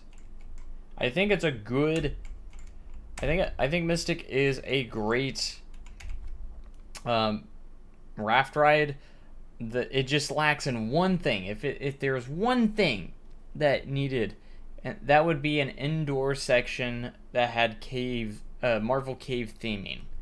There's not really any indoor section on the ride. You have this tiny little tunnel that leads you up to the lift, but it doesn't even get dark because it's literally a tiny tunnel that doesn't really do much. But like the old, like Lost River before they put Mystic in, Lost River had like this indoor cave section, which was awesome, and I miss that. That was the one thing that I like on Lost River that's better than Mystic River Falls, is that indoor section. And this is themed to the Mystic River Passage in Marvel Cave. So why is there not more cave theming? I feel like there should be more cave theming in it, you know? I feel like that was just a bit of a missed opportunity on this ride. Everything else is great. I love the rapids section. It's incredible. The drop is... It's fair. I mean, it's nothing like crazy, but I feel like the theming was much better executed on Lost River than Mystic. Mystic's theming is okay, but they could have done better. The rapids itself, the rapid section is great, really great. I love the rapids and all that stuff. Really, really good. But like I said, just the theme, I guess it just comes down mostly to the theming. To me, it just isn't as good as Lost River. So, it just kind of depends. Like, I have a hard time deciding would I would rather have kept Lost River or go with Mystic River Falls. Well, it's kind of hard because Lost River was a lot more reliable than Mystic River Falls as well, which also is the thing. I do like the area over here that when they redid all this, it looks really nice, but it doesn't have that old charm feel that it used to have. And SDC's evolving right now, so a lot of that old charm areas are starting to go away in favor of wider paths, more open areas. They still look good, but it just kind of is going away from that old charm that the park used to have, which is needed because of the higher attendance. So it's very debatable. I know a lot of people are really sad of what it's kind of transformed into, because it's not as charming. The charm is starting to go away from these newer areas, and they're redoing a lot of these areas. I'd imagine once Fire in the Hole goes, they might redo this area a little bit. It's doesn't really need much of updating, but I mean, they probably could update it a little bit. But like, if you go to like SDC from like 60s and 70s, it was just so different, and it was kind of like this small charming park. Of course, I wasn't there, so Fire in the Hole's going. Nothing's confirmed, but inside sources that have told me, it's only got 2 seasons left, or actually 1 season after this year. The rest of this season, and then it will probably have next season, because they already broke ground on the new version of Fire in the Hole, which is going over by Fireman's Landing. So Fire in the Hole is going to be kicking the bucket for a little bit over a year. So, and I hope they announce it to people. I hope they announce it and allow people to get their last rides in.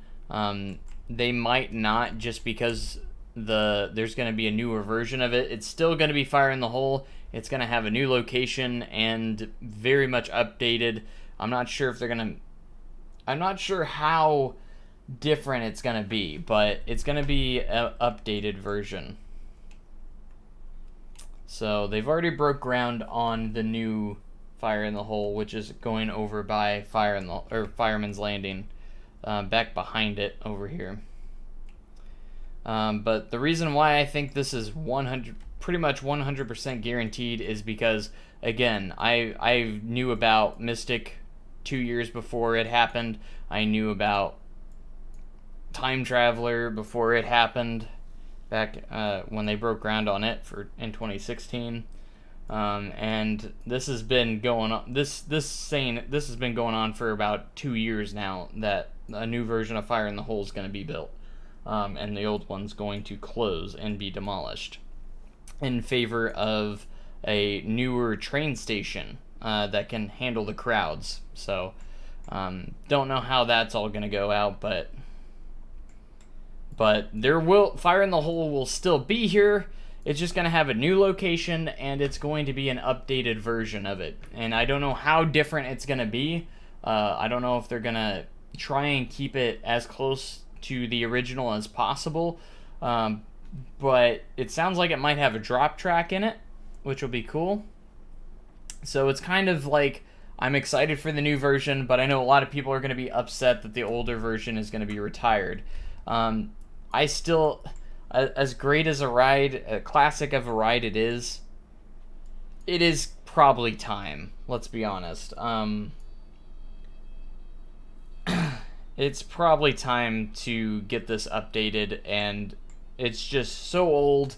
It's been here since 1972.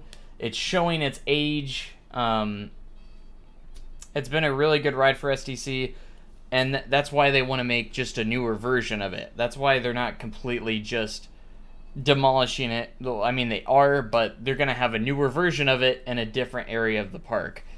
And we're not going to have a whole season without Fire in the Hole. We're actually going to get, as soon as this one closes, the new one is opening. So there's not going to be any like downtime with no Fire in the Hole. There's always going to be a Fire in the Hole.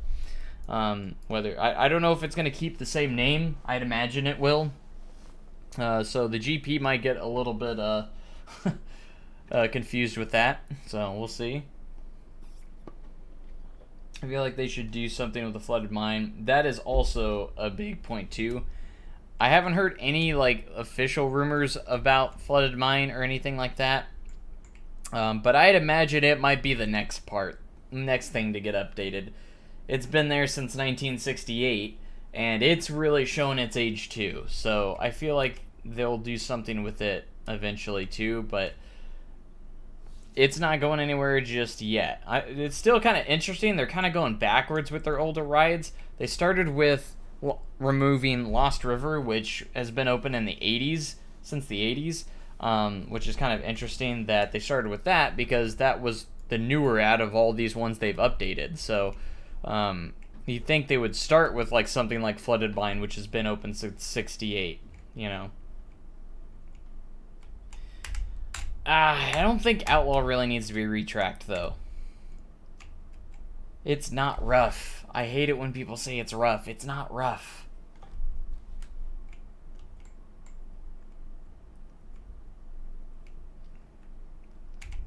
I understand that I ride it. I've ridden it thousands of times. I just don't see why people say it's so rough. Yes, it has kind of a wooden coaster rattly shake to it, but it's a wooden coaster. It's gonna have that, and it's kind of part of it, the experience when you ride a wooden coaster. You know, I know some people. I know a lot of people have their different preferences and everything like that. And people have their different criteria of what they think is rough, but it's starting to run a bit slower. Nah, not really, actually. We actually can see the times in the operator's booth. We can see the times, and it's been running the same speed. It just depends on when you go. Sometimes it can be running slower on some days than faster on others. It just depends if maintenance has waxed the track, because they have this like lubricants wax that makes once the ride does start running a little slow, they'll put that on there. Boom! It's like 2 or 3 seconds faster through the run. But honestly, it actually has not really been running slower. There could just when you've ridden it, it could potentially have been running slower that day that you rode. So like, it just kind of depends on like on maintenance sometimes, because so from the drop to the brake run on the panel, it will tell us how many in seconds from the drop to the brake run how long the cycle is. So we have to monitor. We actually do have to monitor that, because if it does get too slow, we do shut the ride down. Because if it's like 41 seconds or more, we actually do end up shutting the ride down, because that means it's going through the barrel roll way too slow, and we don't want it to roll back or get stuck in the final turn, because that wouldn't be good. So we have to monitor those times as we're running. A normal time for Outlaw Run is around 37-38 seconds from the drop to the brake run. 37-38 is kind of where maintenance wants it. And then we do have those days where it does sometimes hits 35-36, and that's when it's really hauling. Usually in the hot days and summers after they've waxed the track, we even sometimes get overspeed faults where it hits the brake run too hard, and it'll actually fault the ride out because it was going so fast.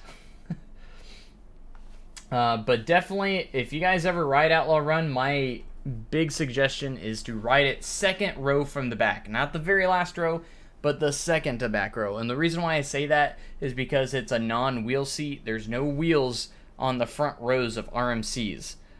So if you have to go to an odd number row, because if you're in the very back, there is actually a wheel located right underneath the seat. And on the front of the cars, there's no wheel. And it's in the same car, so you're still in the back, and you're gonna get the forces of all the forces of the back, but it's gonna feel smoother, okay? Which is great. If there was any model you would like to see as Secret Weapon 9, what would it be? So you're talking about like for Alton Towers, is like their next coaster or something. Let's see, what would Alton Towers need? I mean, Alton Towers doesn't have an RMC, and that could be a good fit there. Well, I mean, what do I know? There's a lot of stuff they could get, but does Alton Towers have... Alton Towers doesn't have a launch coaster, do they? They could use a launch coaster. They could use a launch coaster, so... I mean, that's a lot of options, but... Maybe Mock Rides? Maybe Intamin? I don't know. It's kind of hard to say, but I feel like a RMC would work well, and then maybe some sort of launch coaster. I guess. Oh yeah. Oh yeah. They have a launch coaster. Rita.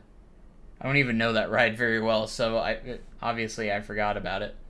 But now that you brought it up, yeah, they do have a launch coaster. They could get a better one though. In fact, let me look at the list. Let's go to RCDB, our reliable source of RCDB. And let's search up Alton Towers here. Because I want to go to Alton Towers. Let's see, Rita. There it is. I guess it is a more extreme ride, isn't it? I've never actually seen this ride, I don't think. Goes to show how much I know about Alton Towers. I'm dumb. I didn't even really know this ride existed. Now looking at the pictures, I don't ever think I've ever actually really seen this ride. I guess I think I have, but like I've never really paid attention to it. Okay, so it is 68 feet, 61 miles an hour, and a duration of only 25 seconds. Is it an accelerator? It looks like a ride that would be more than 25 seconds long, but what do I know? I made myself look dumb by saying they don't have a launch coaster. You know, I like... I'd imagine it's a hydraulic launch, so 2.5 seconds, 61 miles an hour. That's actually not too bad. That's actually really good. And G-force of 4.7. That's actually really high. Wow. Installer, RCS. Who the heck is RCS? At first glance, it looks like an Intamin. At least the trains look like Intamin. Maybe just the trains are Intamin. That's Intamin, isn't it?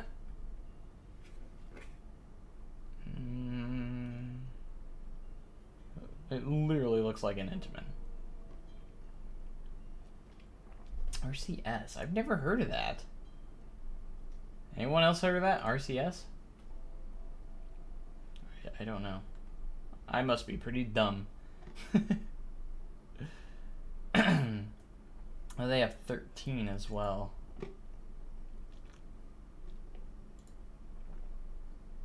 13, which is like a family coaster with a very scary like theme. Wait, who did 13? Was that Intamin? No, RCS. Hold on.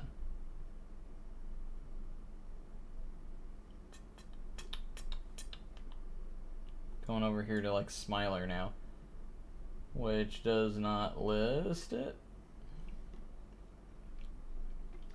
Oh wait, is it up here? Make, model, infinity, Gersar, yeah.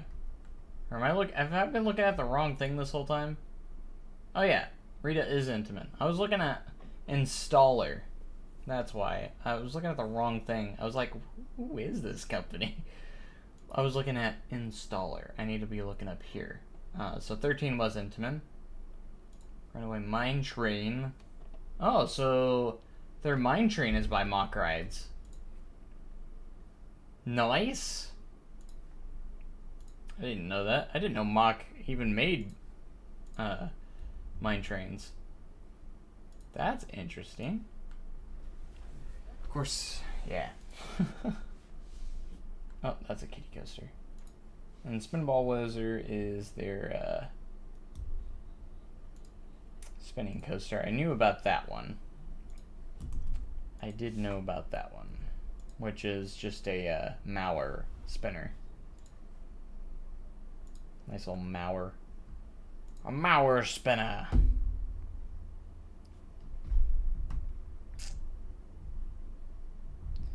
RMC Wicker Man. More G's than Intimidator 305 G's. Gonna hop out of here. Have a good night. You have a good night too. Thanks for joining. Hopefully we'll see you again soon. Alright. Probably not gonna do too much anymore work on the... Why do I always accidentally hit like the save button?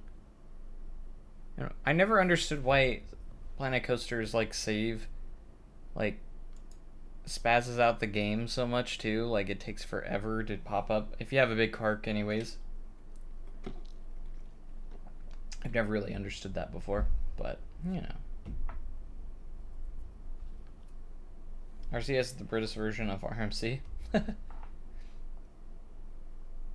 I guess it's the people that installed it, and then like the oh yeah, one of you was asking how I made the custom catwalk on Outlaw. I completely forgot about that. Hopefully you're still in the chat. I can't remember exactly which one of you said that, but now I gotta wait for this because I accidentally hit a freaking button that brought this up. And it likes, yeah, see, that's dumb. It's dumb. Let's see if we can get some cool shots here with reshade.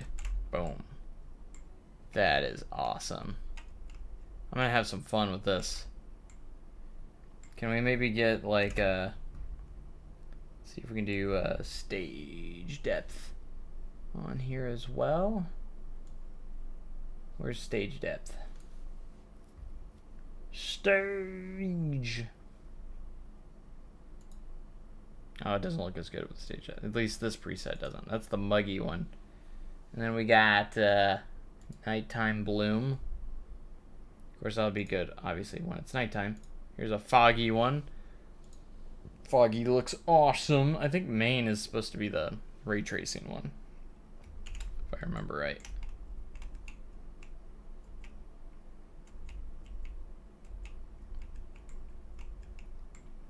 That is beautiful. Look at the difference there. That's just crazy. Alright, does this one have stage depth? Already up there. There it is.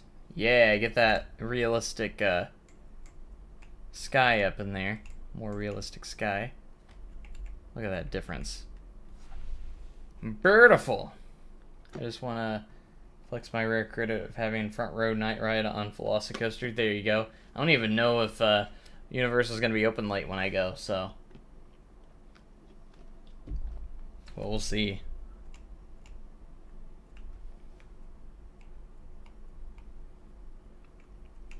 I kind of want to go into Tegid Cam and get some crazy shots here.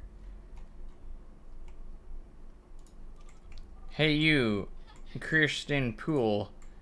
How would you like to be named Tegid Cam? Thanks. Let's see if I can even get down to that point without getting stuck. The ground looks so reflective in this. It's the like weird, crazy part. But my gosh, that realistic sky. Great for screenshots. Obviously, it wouldn't work real well with videos unless you're kind of just going left and right like this. Or forward. If you move left and look around left and right, it doesn't really work real well. So if you do use this, you'd probably want to use like some stills here, or just like not do much more than this right here. That looks so cool. I love that. I might take some screenshots here actually, just because I think it would look really good. Look at the 153. That looks like legit. Like the 153 in real life almost. Let's get some shots of that. With the train going through. Yeah.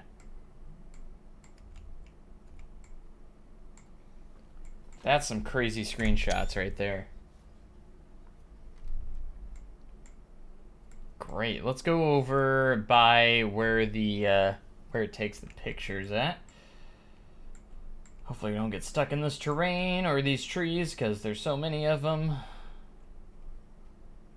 Right up here.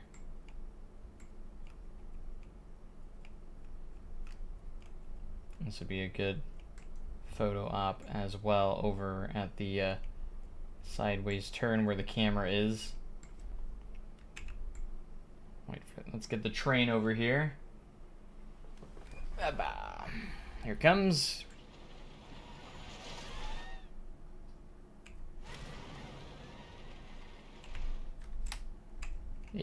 I like where part of it's going underneath the lift there. Again, that's regular in-game right there. This is with reshade. I probably should look for the best time of day too. That's also an important thing. Oh, the wave turn. Gotta get good shots of the wave turn.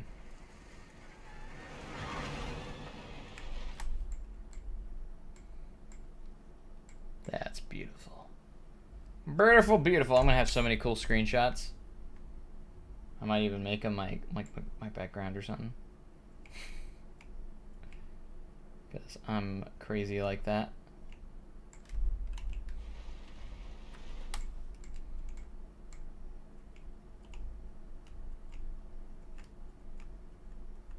Oh, could we get like maybe a shot in between the tracks? I'm not close enough to the ground for that.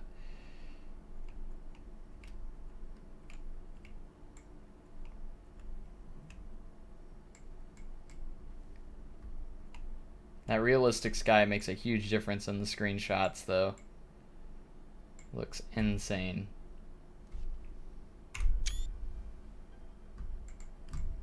Alright, let's see if we can get some good shots of the barrel roll. It's pretty elevated up high, so it's gonna be kind of hard. Oh, look at the shot of this giant swing from over here. That's a beauty.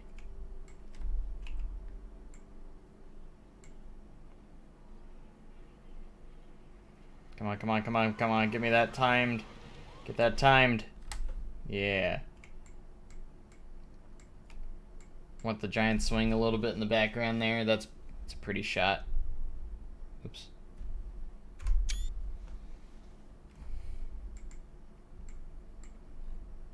Man, that's just crazy. Why is everything so only thing about this reshade preset is just everything's so reflective, like all the surfaces. Oh, getting hit with another autosave? Or did it just dip? I can't tell. I think we're just getting hit with an autosave. Of course, I can't see in the top right because the borders are in the way, so it's probably an autosave. Looks like a render. Yeah. You bet. Okay, that's not gonna work. We're just gonna have to sit here and wait.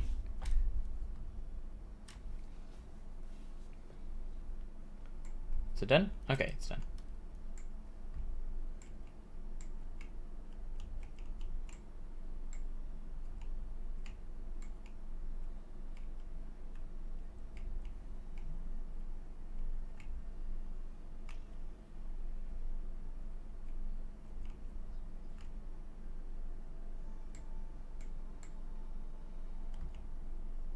See, I'd be more inclined to use this if the ground wasn't so reflective.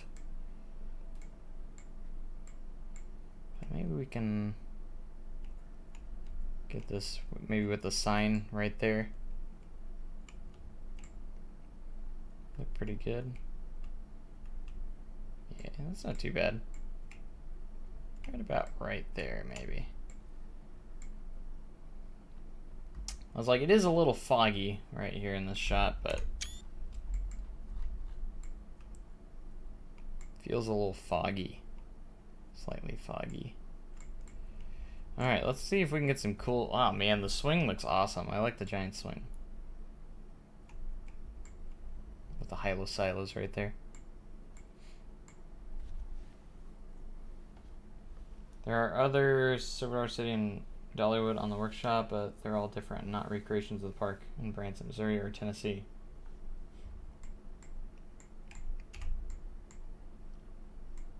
Giant swing's looking mighty fine right here, so we're gonna get a good shot of it.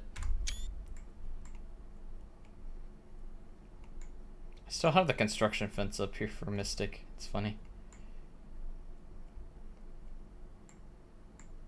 It's insane that even with this, like, I'm still not really, like, the frame rate's still the same. See, this would definitely be good if it's raining. Like, to make it look like it's raining, and then having all this reflective surfaces here, it would actually be really, really cool. it would actually make sense. Maybe that's what it is for. I'd have to maybe ask Misty's on that. I'm gonna head to bed. Have a good stream. Thanks. Have a good night. Thanks for joining. Wonder if we can get any A+ shots of powder keg, maybe. Oh, this one's about to launch.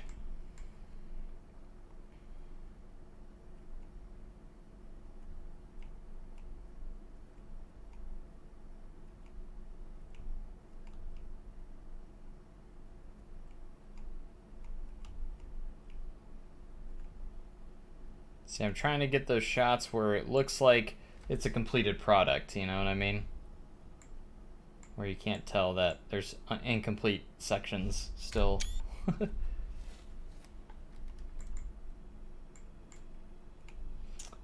I wish train tracks had a good ground smoothing option, like pads do. I wish the pads had better smoothing options when it came to... The pads are a nightmare to get perfect the way you want them with everything else. It seems like it's doable, but I feel like it could be a lot better. What type of coaster did I use for powder keg? Multiple, actually, if that makes sense. So the main track is the infinite track, and then I retraced it with an SNS track. So basically there's two coasters here. I used the flat track on the infinite track, and then I went back and retraced it with the SNS style track. And with me doing that, it allowed me to actually create the Buzzsaw Falls section, where it switches over to the flat track over here. So it goes from the SNS track to the Buzzsaw Falls track. And then since there's no track pieces with the diagonal piece, I ended up going in and manually placing each of those diagonal cross ties. Those are actually all pieces right there. And those diagonal cross ties, I placed each individual one. It was totally worth it because it looks great. It took a while, but it looks great and it was worth it. My gosh, I'm gonna have so much fun with these reshade presets, though. Makes it look great. Yeah, powder keg was one of those that took me a while, and of course I completely custom supported it as well, making it an even crazier. So. Wildfire doesn't have much custom supportage yet. It's mostly just the lift hill. It's the only thing that's custom supported on it.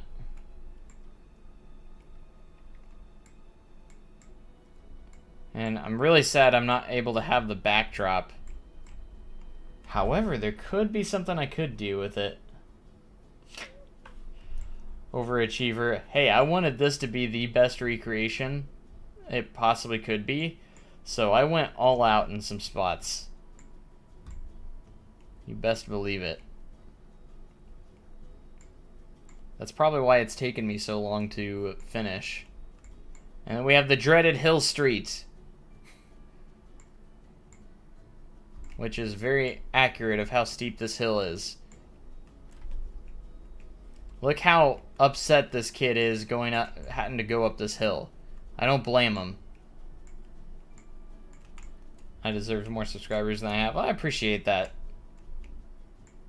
I'm still grateful for what I do have, though. A lot of people don't have as much as I do, so still got to be very grateful for what I am able to get. And then, of course, that's going to be Crossroads Pizza. Really good pizza place. Dockside Theater. I need to fix all these curbs.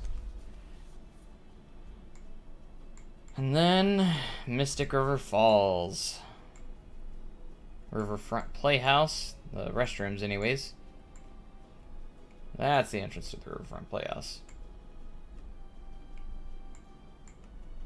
How did I make that path? I basically had to really do a lot of terrain work and smoothing on the terrain, and then before I put the path down. Basically, the terrain shaped how the path was gonna go, and it was definitely a challenge. So here's the railroad crossing. Oh, we should go get some cool shots of other. So that's back over by Red Gold Heritage Hall and where Grand Exposition is. And of course we have Time Traveler. If it wasn't for those in the way, that'd be a really epic shot right there. It's paused in the vertical loop right now.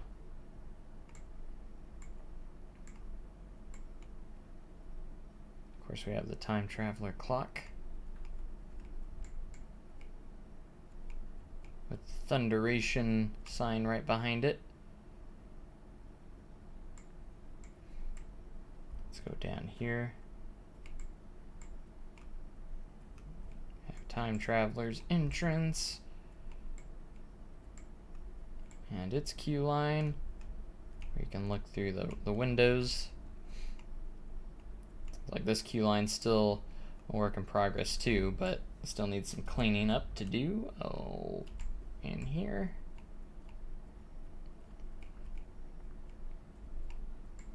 But what's up? Hey, Misties, look. Speaking of Misties, I think I summoned you somehow. Because I was talking about your presets and stuff on Reshade, of course. Since now that I have an RTX 3080 Ti, I feel like I could do some of the ray tracing stuff, which I need to actually get those in there. But I got your muggy presets. I've been like heavily like praising you with all these presets, by the way. Oops. Look at that foggy preset. Too bad I don't have the environment around it done very well, or I could get some really good shots of Time Traveler, but I don't like doing shots when the area is kind of still incomplete. Yeah,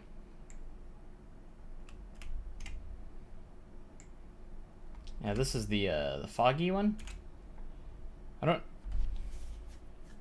I can sort it out for you. Yeah, I'd like to see, because I think you mentioned, I tried to go by all the instructions. I think it mentioned you have to donate to something, which is totally fine, but I just want to make sure I do everything right on it. Have I done Outlaw Run? Oh yes, we actually were over there, was over there a little while ago. Because I think it's the main one, right? This is the one that's supposed to have the ray tracing, I think. But I installed it and everything, but I haven't done anything else. I think this one, again, is supposed to be really good for, like, if it's raining, because, again, the ground's very reflective, which would be really good if it was like a rainy preset of some sorts. Because you look at that, that's, like, would be really good if it was, like, if you had rain in there. Darren messaged me, so I thought I would hop in. Well, obviously, great to have you here, because I'm literally, like, showing a lot of stuff off with like using reshade and stuff. And I'm sure you would know better than obviously anyone like what time of day to use for a lot of this stuff too. Like I'm sure that factors in a lot as well. Like what time of day to use on some of the presets and all that fun stuff.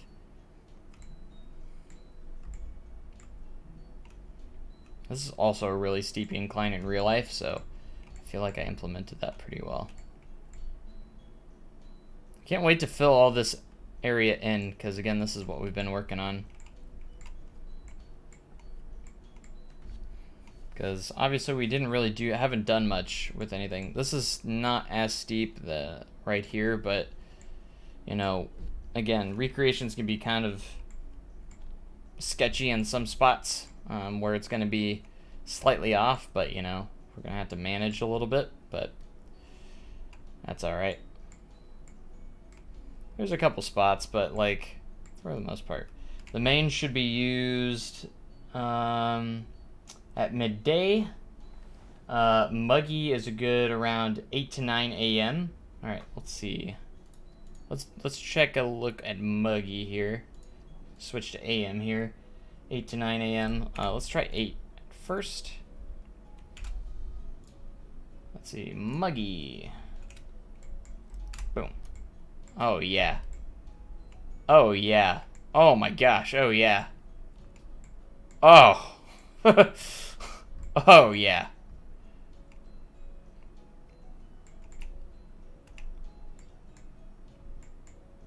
Again, guys, if you have reshade, definitely check out Misty's presets. That Misty's done. It's so good. I've been running through and doing some screenshots.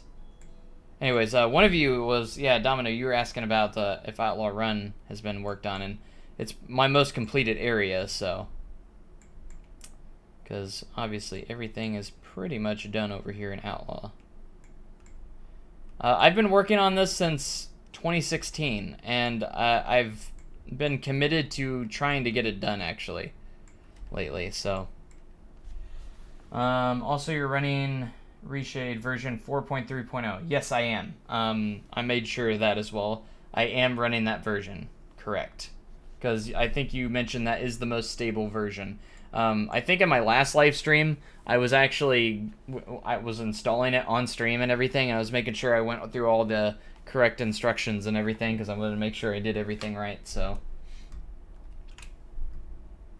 and then there's also cinematic depth of field, which I turn on and off depending on the situation. Obviously, sometimes I want it on, sometimes I want it off, just depending.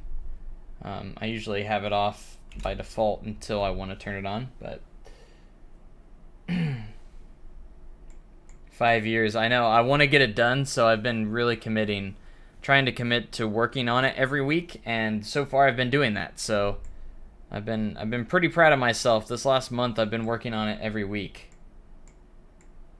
All right. So anyways, Muggy is good around 8 a.m. / 3 to 4. All right. So you also said 3 to 4 is a good time as well. So let's try it at 3 to 4 p.m.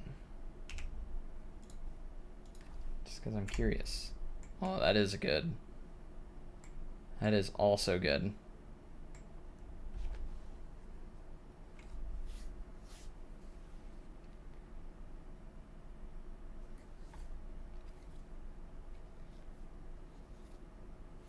What are you saying about Fire in the Hole? They're removing it and building a new one elsewhere. That is correct. Again, nothing's 100% confirmed, but I can pretty much say that it's going to happen.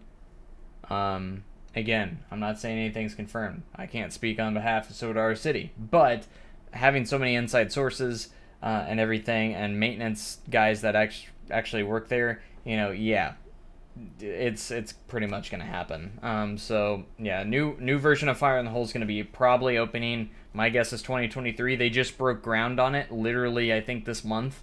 So they'll be under construction all of next year, and then I'd imagine it will open in 2023. Based on the timelines that basically go on, that's basically what I'm going to think. I'm thinking 2023. And the old location of Fire in the Hole will probably demolish that old building and probably put in a new train station. Is that rumor there? Domino, you're gonna go. See ya. Well, thanks for tuning in. Appreciate it. And what about Flooded Mine? I heard you say something about Lost River, something being removed. Lost River got removed a few years ago, and it's been replaced with Mystic River Falls already. As for Flooded Mine, there's no rumors of Flooded Mine being removed in any way yet. So I think I was mentioning that that it could be next. So I just think it might be next.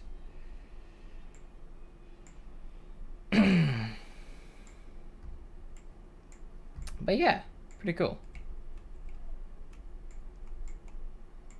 Oh wow, even the station looks great. I need to do some touch-ups in the station. I kind of want to redo the skeleton up here just a little bit, maybe. Oh gosh. Right up in my face. This is absolutely beautifully stunning. Man, Misty's really good with coming up with these presets for that. And of course, if I do cinematic videos, of course I am going to definitely give you credit for it. So, because I couldn't come up with these stunning shots without you with these. I've messed with reshade a little bit myself. I've gotten some cool stuff. I've made some of my own presets. Nothing comes close to how this looks though. It's just insane looking. I love this one, the Muggy. I use the Muggy a lot. Muggy's really awesome. And then Foggy's also really cool, because there has been times where it's been really foggy around Outlaw Run, and I absolutely love that. What's a good only use it for rainy pics? So that's SSR. Okay, so if I want to get rid of the reflectiveness, which is obviously used for like rainy pics, it would just be SSR. That's actually really good, nice to know, in case I'm like next to the ground and don't really want the ground to be as reflective. See, I'm learning. I gotta learn all this stuff. It's insane how I'm keeping my frame rates up pretty high. Muggy is a fan favorite. Yeah, for sure. I definitely want to try some rainy pics though. Those are really cool, because you don't typically see it in Planet Coaster that often. I think what you would probably do is place the particle effect rain, put it above where you're taking a picture so you can see the rain droplets. Or you could probably do it in like a post where you could just add the rain in later and edit the photo, but the reflections go. Sweet, that's actually some really good... I didn't mess too much with these. I think I turned depth of field on and off a few times, and then the border sometimes, but that's about it. That's the only things I usually mess with. But now I know about the SSR. If I don't want all those reflections, that's actually good. So.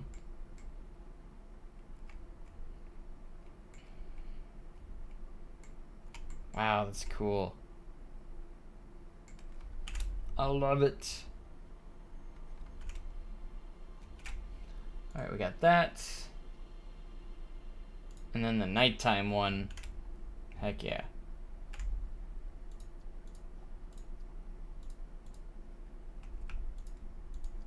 Let's see how that's looking.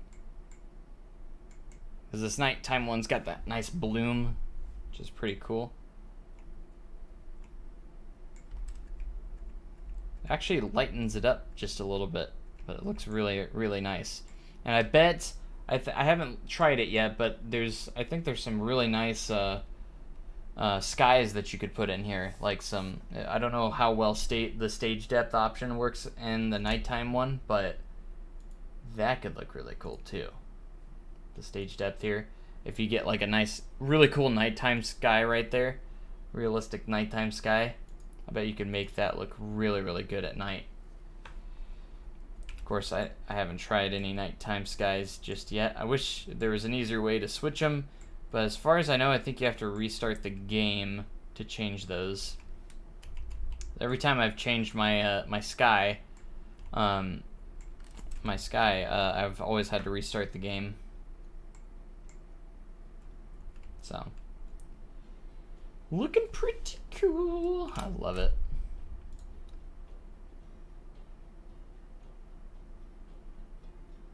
Yeah, I think I like Muggy. Of course, obviously the main's gonna be as good as well, but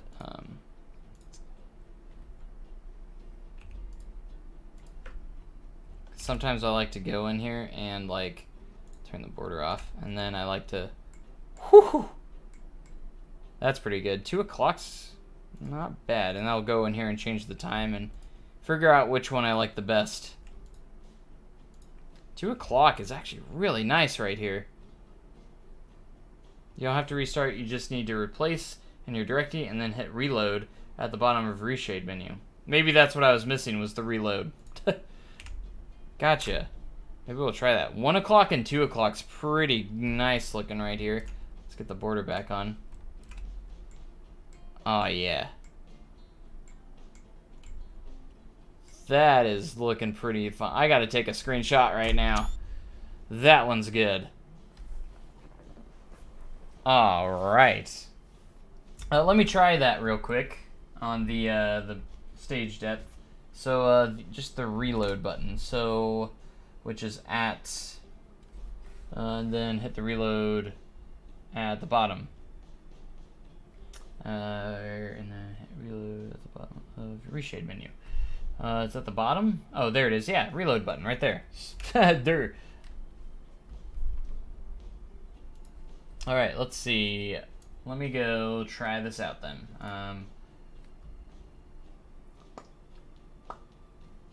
Trying to remember where I kept those at. Might be easier just to load up. Oh gosh. Yes, I know. Driver was updated. Let's just open up our browse local files directory here. Because did we put it in here? I can't remember if we threw it in here.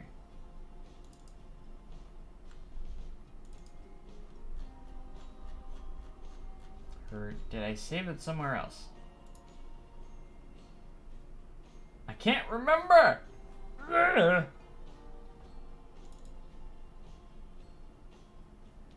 Because I know you had some that were already in the skies. Yeah, these ones. In fact, I'm going to copy this somewhere so I have it for later. In case I want to use some different skies. Alright, lots of different skies in here. Sweet. I wanted to try these. Alright, let's try that one. So you have some nighttime skies in here too that I really want to try out.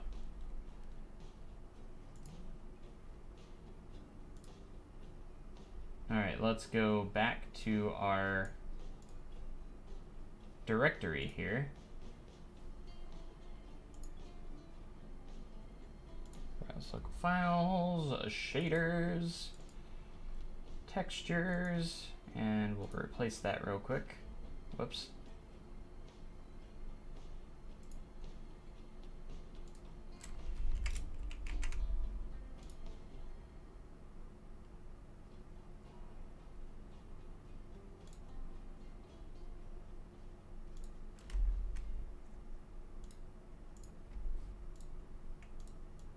No, you want to be stage. Okay.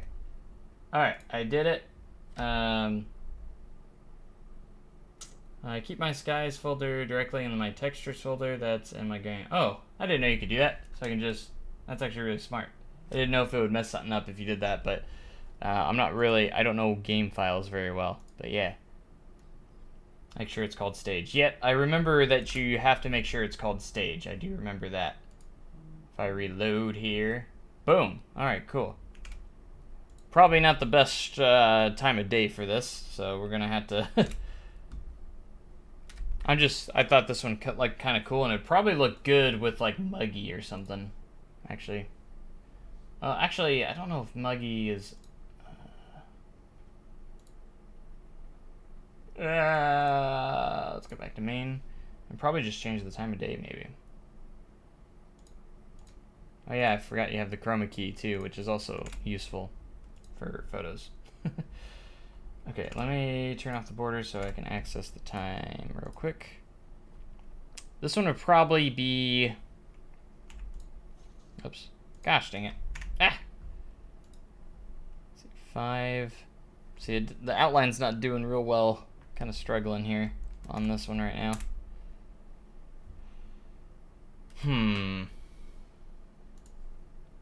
What would you say would go with this guy? Should I be in like maybe Muggy setting for this one? Or should I, let's try and go morning here. Let's do like an early morning. Might go with it.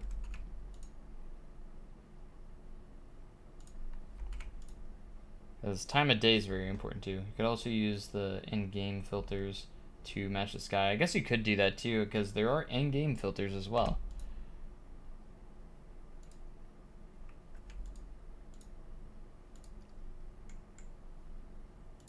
that's 5 a.m. 6 a.m. Is it even changing? Oh yeah, it is. Okay. I feel like 7's a good time for it, maybe. Just maybe. Alright, so we could change in-game. I haven't messed much with the in-game stuff all that much. So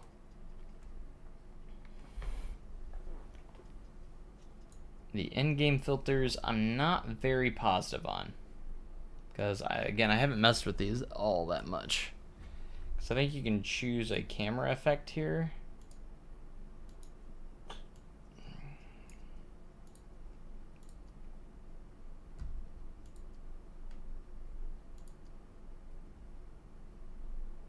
And then adjust the camera effect as well. So when you select one of these, you can actually go in and adjust it as well. I think you can. Maybe not.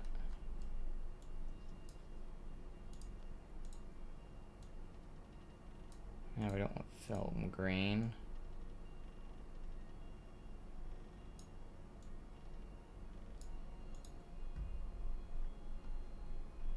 I don't know what to do here. With the camera effects.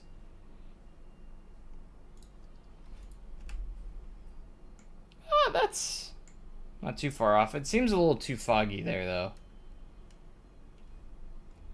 You know what I'm saying? I don't know,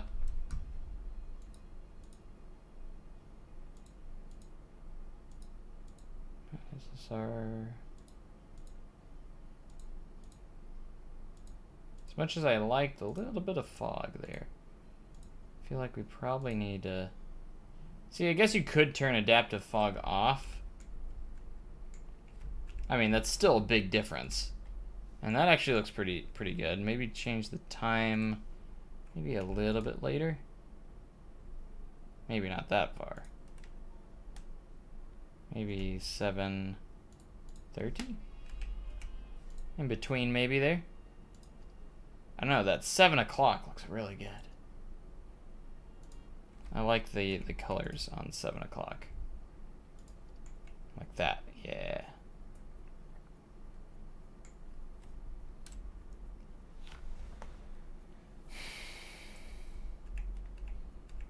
I mean, it's still a night and day difference, almost.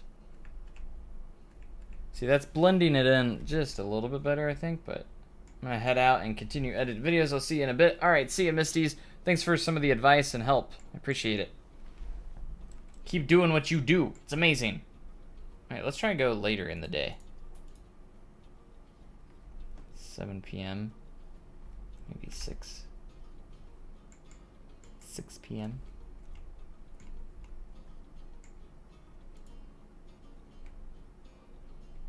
Is it trying to autosave? I can't. It's like freezing up on me. I think it's trying to autosave.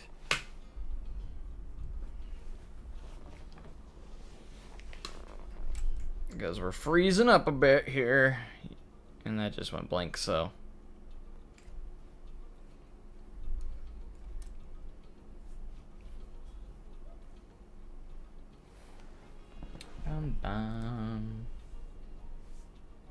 But yeah, these reshade settings, absolutely incredible. 5 o'clock. Let's try 5:30.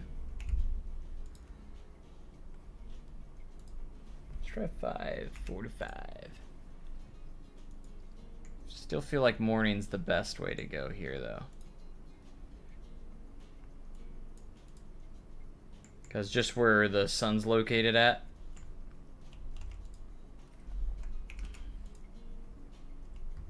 So I feel like morning's probably our best bet here.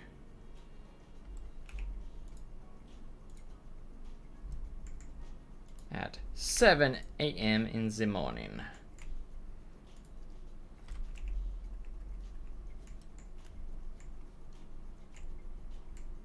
It just always depends on your preference. We could always try like some different skies too, so. I think I'm going to do what Misty's suggested, and that's put our skies folder in a place. Wait, where'd my sky folder go? Oh, there it is. Alright, let's go ahead and put it in our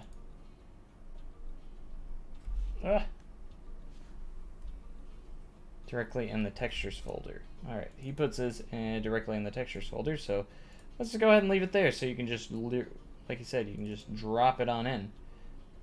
What other sky should we use? Let's try a nighttime one. A night sky.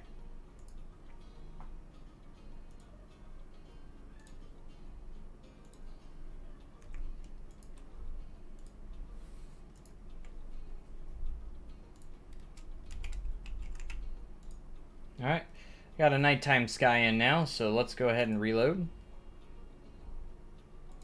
Oh wow, that's gonna be really, really cool. So let's change it to the nighttime heavy bloom, and let's go to stage depth and add that in. And let's turn this to nighttime.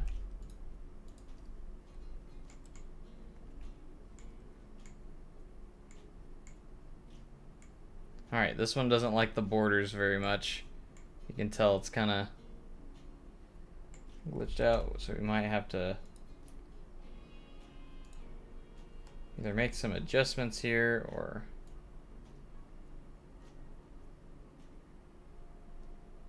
do something. It's just so cool because it's kind of reminds me of like a chroma key.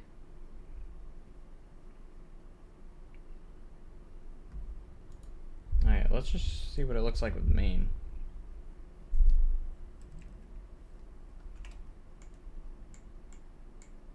Yeah, I bet you could do something really cool. You just gotta mess around with some settings and go from there. See, this one works with the border.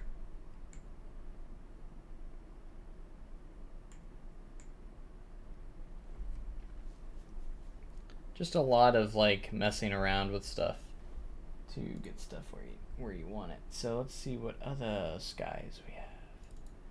There's like this northern light one that looks really cool. A lot of neat skies though here. We have like a completely cloudy one, which we might try. Maybe we could try a rain shot. I kind of want to try a rain shot here.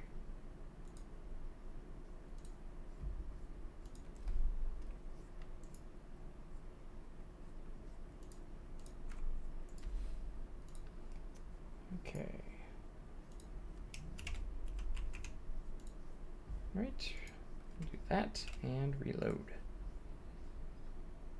Look at that cloudy shot. Nice and cloudy.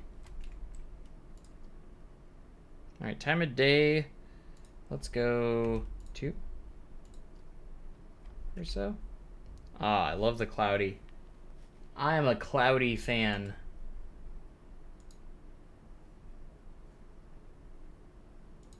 Keep cinematic depth of field off for now.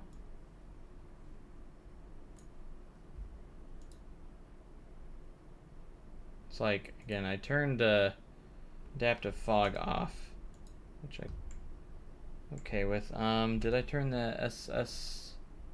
No, it's on. Okay. So we want that for our reflections.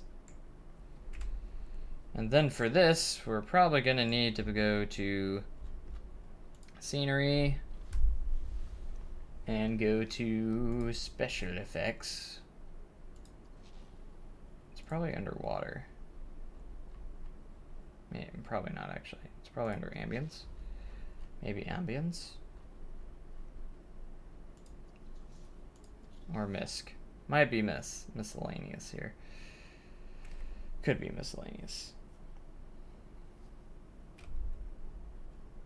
Could keep it out with the recreation. Hey, what's up, Joseph? Really miss working there. Yeah, it's been a while. Yep, I'm still there. Still there. Oil jet. I don't even remember that one. Holy crap.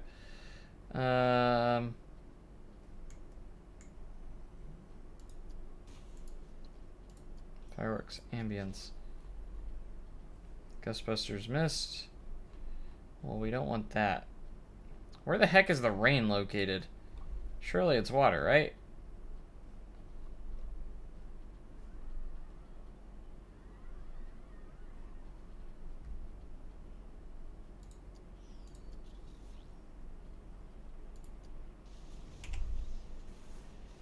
Either that or I always figured it would be that or in miscellaneous oil.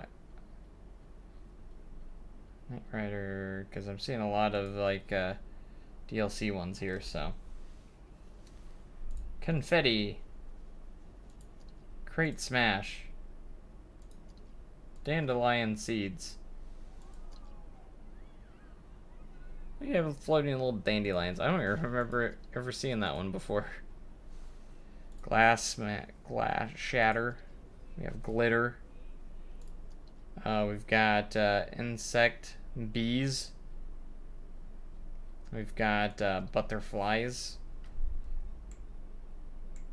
Those are actually really cool to have. I might add some of those in some spots just for fun. Eventually, I'm not seeing the rain though. I forgot which ones the rain actually looked like. You know, I keep thinking probably just look it up. So these are rain clouds, and then we have rain.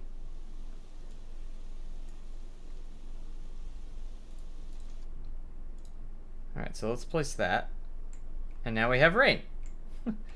Just falling. It's about to go through the 153, so I want to get a shot with the train, maybe. And boom. This would probably look a lot better if you just did it in post, if I'm going to be honest. Like, yeah, this works, but it would probably look the best if we did it in, like, post. And, like, I should probably make it a different time of day where it's a little darker. So we could probably go like later in the day, like 6. No, that's too dark, obviously. 5. Little there. Maybe 4. 4:30 or so.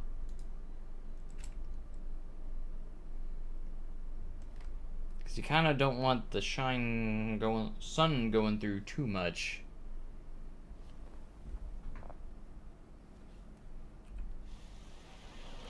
See, what you could do is like do some cinematic shots in the rain, make it look like it's raining. That's actually kind of cool though.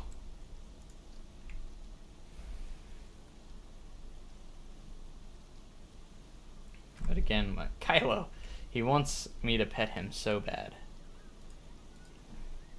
Do you want pets? Is that what you want, cat? Alright, a little...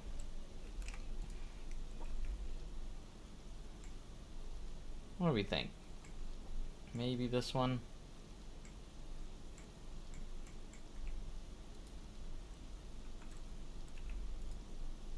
$5. Yeah, it's too late. For at least 5:45 is.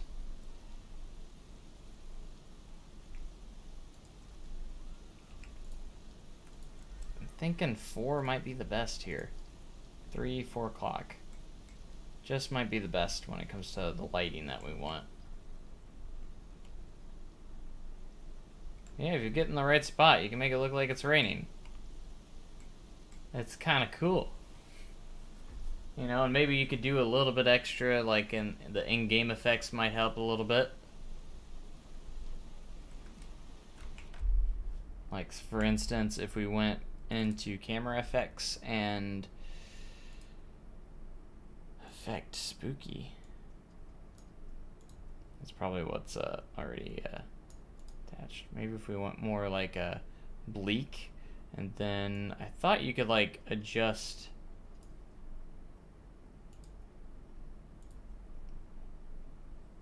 like the settings from that. Oh, you can a little bit. Just do the intensity here.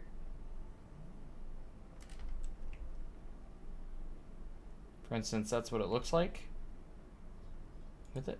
And then without it, it's going to look like that. So it that kind of does help a little bit if we did that. Gonna head to bed. Have a good night. Bye. We'll see you later, man. Thanks for joining. You have a wonderful night. Okay, so bleak might be what we want to go with. Spooky. No. So I can just go through here and try and see which ones work the best. Let's set it to about 50% for now, because we don't want it, probably don't want it all the way on. Got Western. Yeah, obviously not that one. What do we got? Red ink. That one actually looks really good so far. Gets rid of the kind of like the sun reflections quite a bit. I'm gonna be honest, that might be our one right there. The red leak. And we can change how much it's on there. I think 50% is actually pretty good right there. But yeah, if you like mix it up with this, you could get some really good shots. So that was that's red ink right there. Red ink.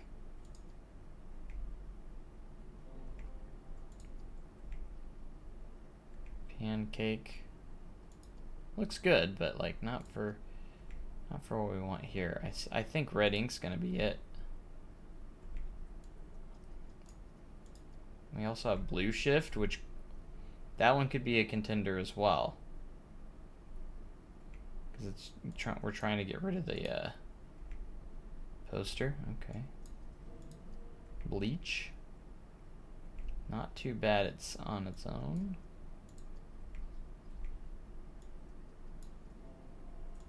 I think red ink's the best one here, though, if I'm going to be honest.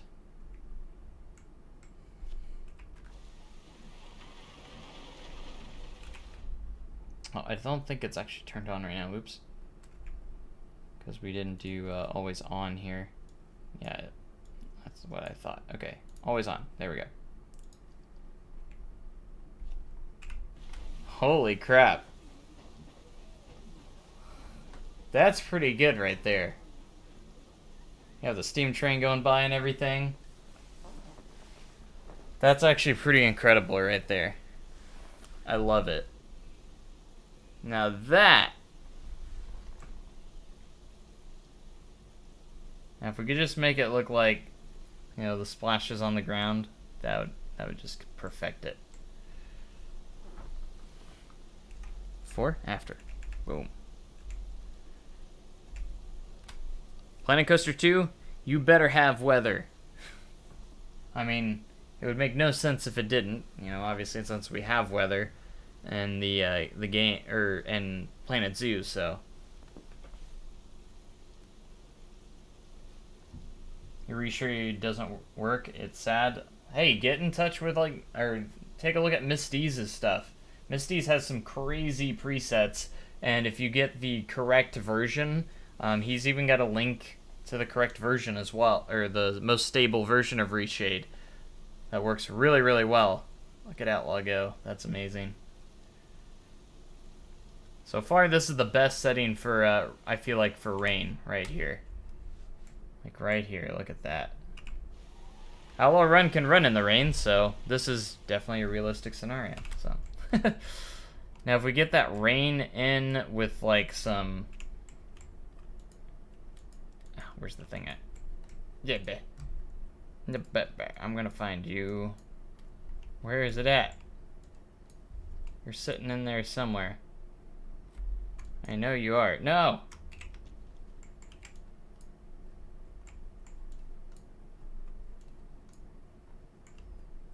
I really don't want to exit Tejicam. There it is. Alright, we're gonna take our rain with us.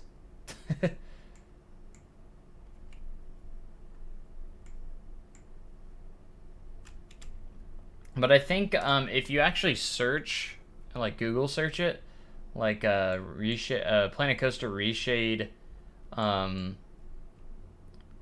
Coaster reshade presets, you'll find where you'll find all that stuff actually, which is actually really nice.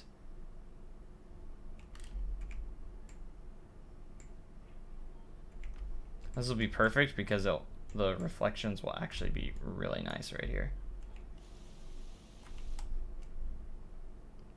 Perfect. All right, F4. Look at that. We might need to change the time of day. It really makes a difference depending on which way you're facing and like your angles and all that fun stuff. All make differences here.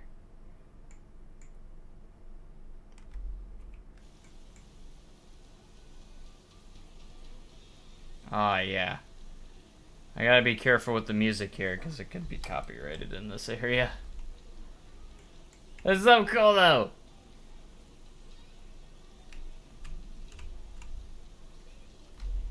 Anyways, his name is Mistize, by the way. Forgot to say that, but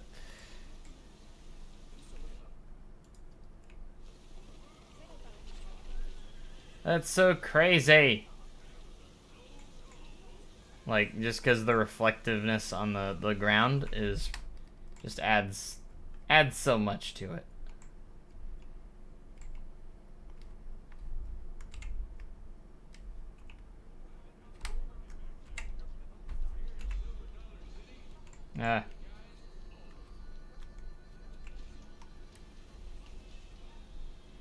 Look, it's raining in that one spot. Hey, Cry Creator, what's up? How's it going? Let it go up that lift a little bit. Yeah.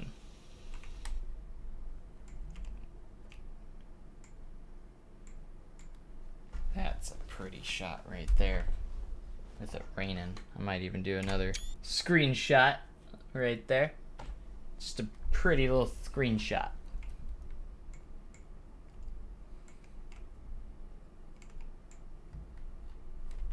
Can't say how much I'm loving these reshades presets right now. Kylo, don't climb on my desk. Crazy cat.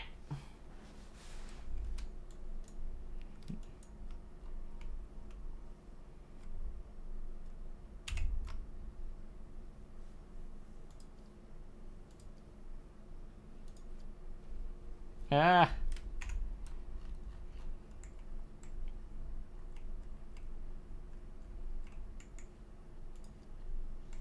Alright, where's our rain at? There it is. Where did I put the thing? There it is. Okay. So freaking cool, though. Look at the difference that makes, though. Yeah, you could say my computer is just kind of a supercomputer. Oh, just naturally with a 5900X and a 3080 Ti. 32 gigabytes of RAM. That's 3600 megahertz. And my CPU's overclocked to 4.6 gigahertz right now. So yeah, it's, you could say that. I'm getting still 30 to 40 frames a second in Silver Dollar City. So that's pretty insane.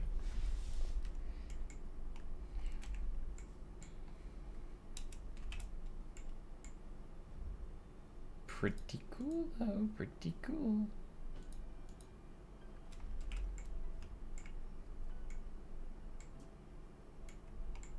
I'm in love with all these reshade. We should try. I keep getting excited because I keep wanting to try all the different skies. I just want to try all the ones. We should do a really cool sunset one. Let's do it. I'm gonna do this one. Let's take a look here.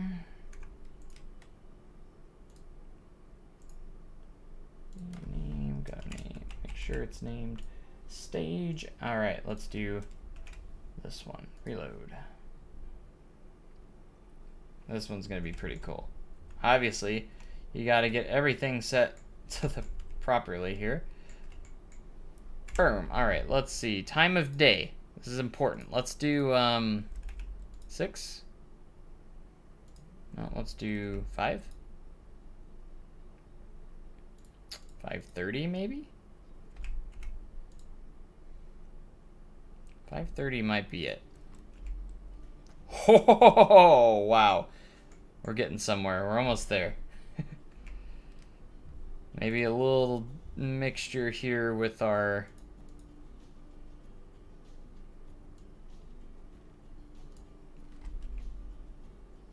Oh my. If weather effects are added to plan code 2, like to see the big down drifts that can happen in the Midwest. It'd be cool to watch a rainy steady. Oh man. Ah! Alright, we're not perfect yet because you can still see those outlines pretty intensely right there.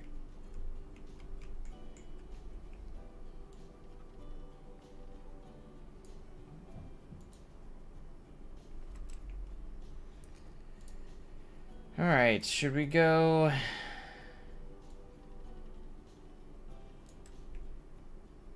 Let's see, what's the best one here?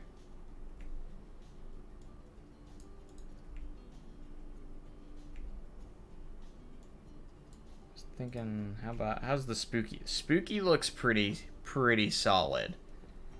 Spooky's a pretty good contender here. Gonna head out. See you later. Bye. Alright, see ya. Thanks for joining. Hopefully we'll see you again soon. I mean, red ink still doesn't look too bad. Pancake's got some good colors to it.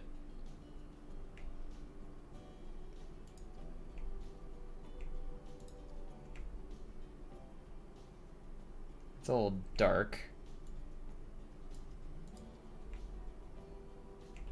Yeah.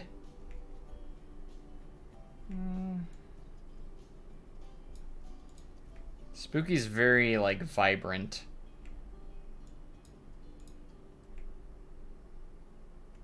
That's a little too dark there. 70s. Trip. Not too bad.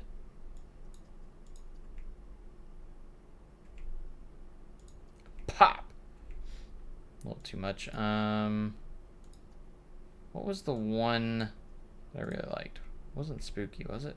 There's one that really made like the trees colorful and pop a lot.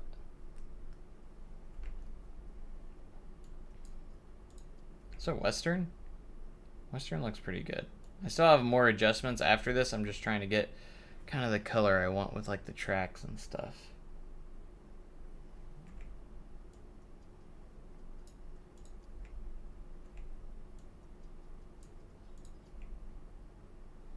Alright, top contenders are spooky. I do like Western quite a bit too. Again, we can adjust how intensive some of these are. We got a lot of options at our disposal. 10%. Kind of like the little bit of a lower percent. Let's try this one. So that's where we're at right now. Let me go into this and see what happens when, yeah, we probably don't want adaptive fog on. SSR can be taken off. See, those outlines are kind of a little bleh right now, so.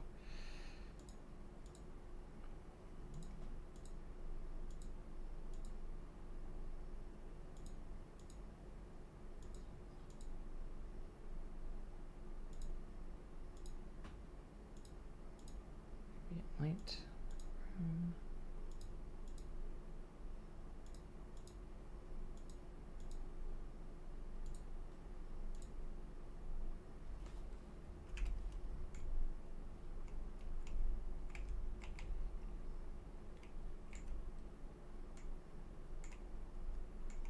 Pretty intensive right there.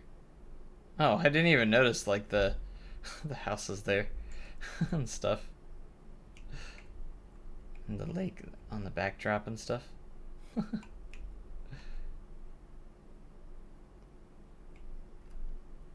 Just takes a lot of playing around, you know. Let's try 545. Might match it a little bit better. Or we could go try the morning.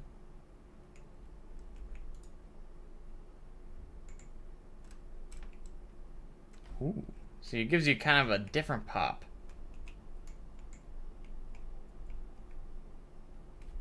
Different pop here. Let's try 630. Might be a little too dark there. I think 7 was the one that I liked a lot. And 7 works pretty well. Again, it depends on what angle you're in and all that. Yeah. Override it. Give me a second. Let me get this get this going.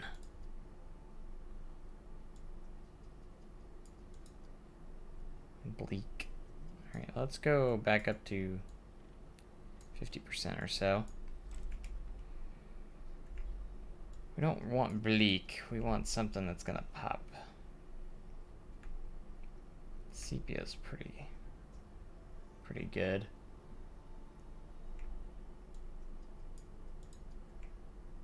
Nope. Blue shift. Gives it some cool contrast colors there. Spooky. Does look a little spooky. Smith? Not too bad. Good for a transition into a horror themed park, for sure.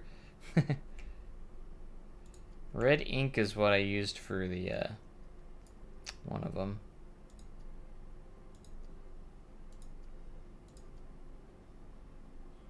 Oh, Pancake's the really bright, vibrant one.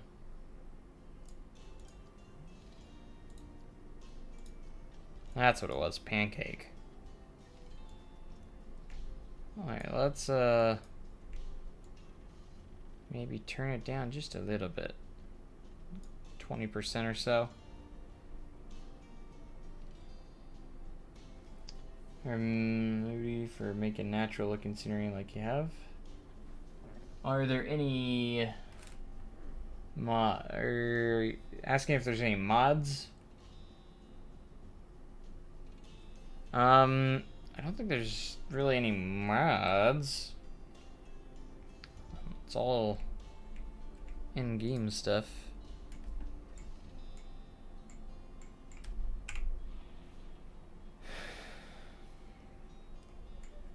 Oh, we should go back to Tegid Cam.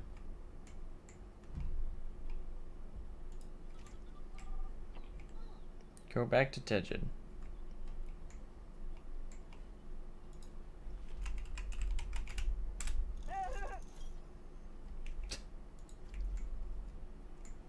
That way we can really get a zoom in here. That beautiful night sky. How do you make it look so good? With a lot of help from Misty's presets and reshade. That's how. And a lot of tweaking, I guess. Until we get the right feel that we want for it. Kind of going for a beautiful sunset here.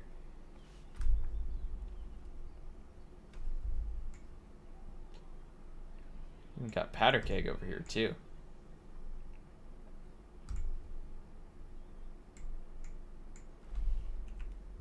Get one with the drop on it. That's pretty.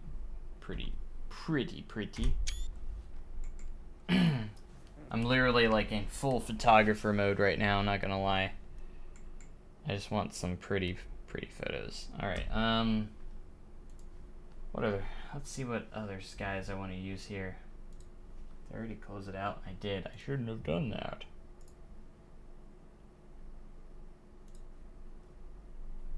I do love trees. Can't stop me from my trees. I think I just want to go with a nice looking sky here. Nothing too crazy, just a little bit. Here's one with like very little clouds. This one's got a few clouds. I like the clouds though. Let's go ahead and do this one.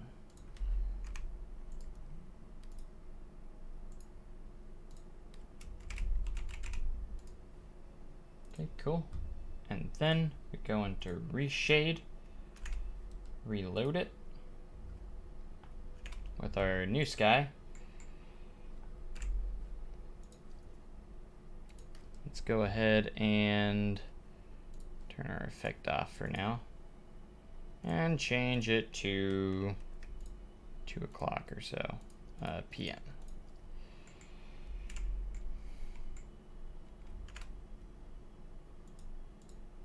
Alright, I'll keep adaptive fog off and SSR off.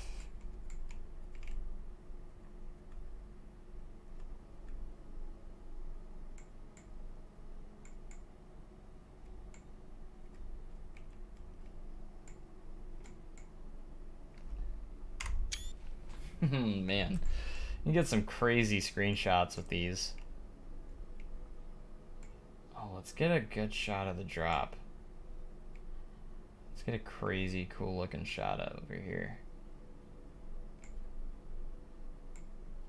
Might need to change the time of day though. Maybe.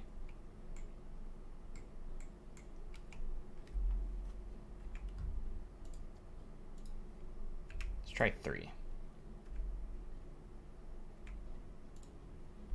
Maybe 1. Maybe we went the wrong way. Let's go 130. So you want to get that lighting where you want it. That's the key. 4 might be too late in the day. Yeah. 330. Maybe 230 is where it's at. I think 230. 230. Also try like 12.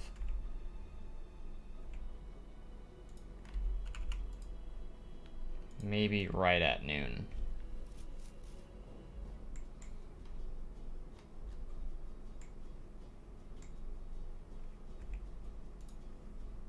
I might go back to 2 here. I think 230. 230. 230. 230.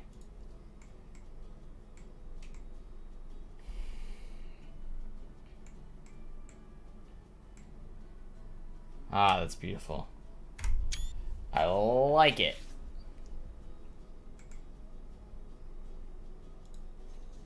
Maybe if we went cinematic on ride here.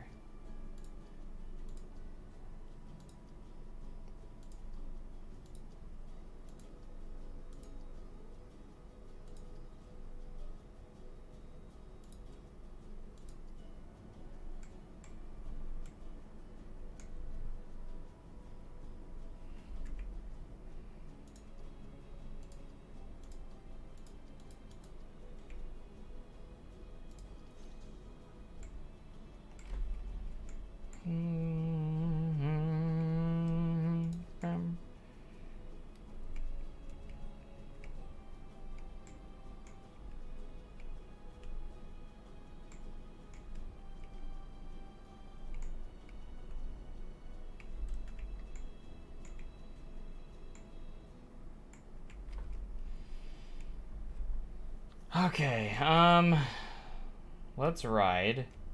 We're gonna turn the stage depth off. Since we're gonna be doing that.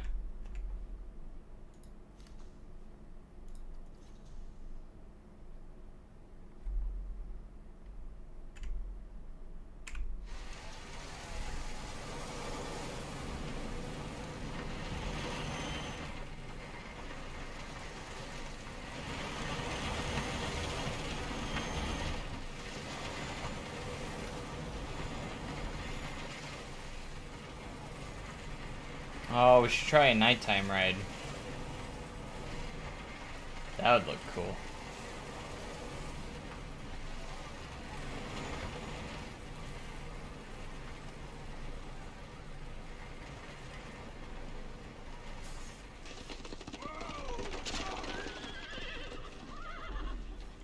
was a close call, folks.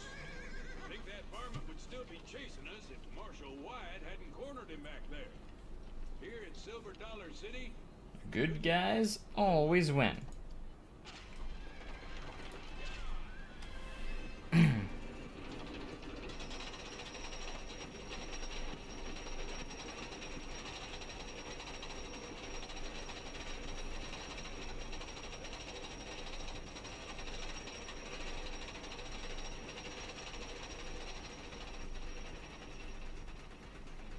Hopefully we don't have like a autosave coming up anytime soon. Go cinematic. Yeah.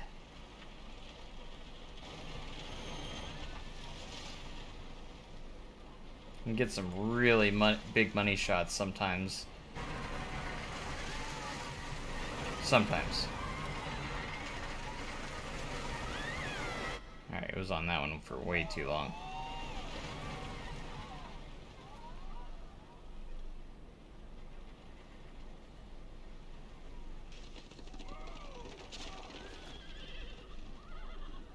that was a close call, folks. I think that varmint would still be chasing us. Wyatt hadn't cornered him back there. It's here at Silver Dollar City. Good guys always win. Oh gosh, that's a horrible spot. That was a horrible place to have the camera. It was all underground and stuff.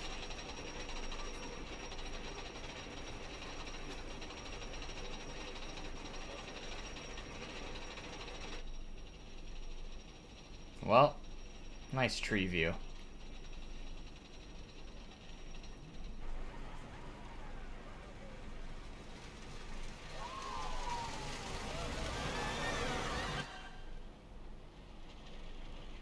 I just love the trees, don't you?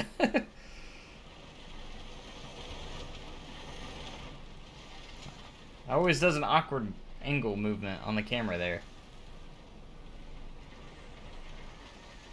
That was a pretty good shot. A wave turn there.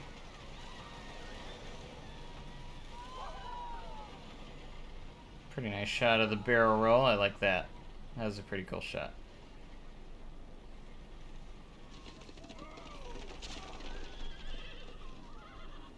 That was a close call, folks. I think that varmint would still be chasing. Beautiful. Okay, what will... Oh, we're gonna try a nighttime ride. Yeah.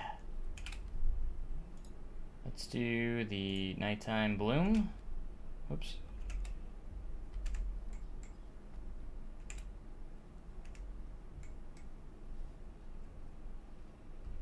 But we gotta make it nighttime, of course.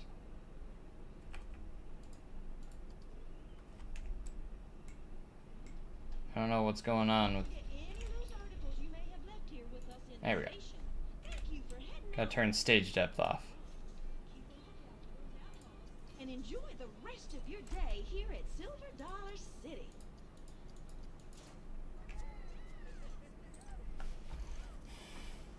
Do a nice, cool nighttime ride. Y'all need to stow all loose articles, and that means hats, cell phones, cameras, keys, and change. Watch your step as you board the stagecoach. When you're All comfy in your seat, and your seat on fire in the back, and here's the seat back, and I forgot what I was trying to say there. Our stagehands will let you know when to pull down your restraints. During your journey, keep your hands and feet inside the stagecoach at all times. It's gonna be a wild ride. Wild. Absolutely bananas type of ride, you know?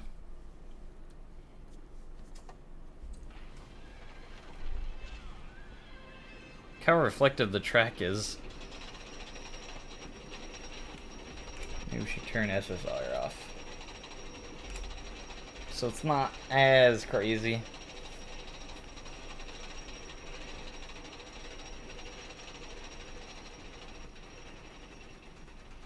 Of course, in real life, this would be a lot darker.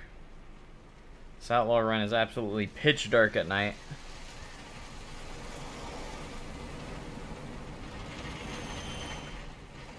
This represents it kind of well if the moon's really... it still would be a lot darker, but... See the camera flash here. I love that. I had to add that detail in, you know.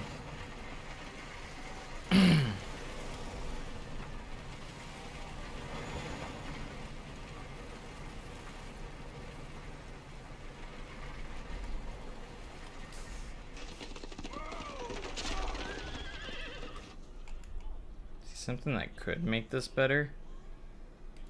We'll see though. As if we go here, go to black, and we could literally make it nice and dark, much darker here.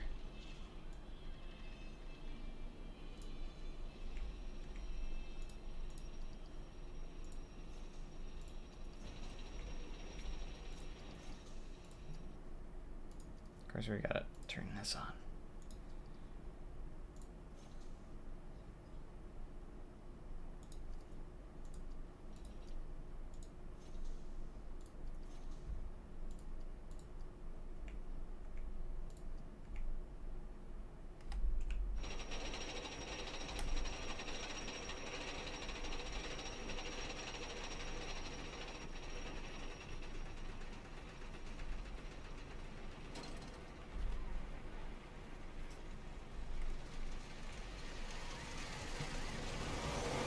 Yeah, still too light.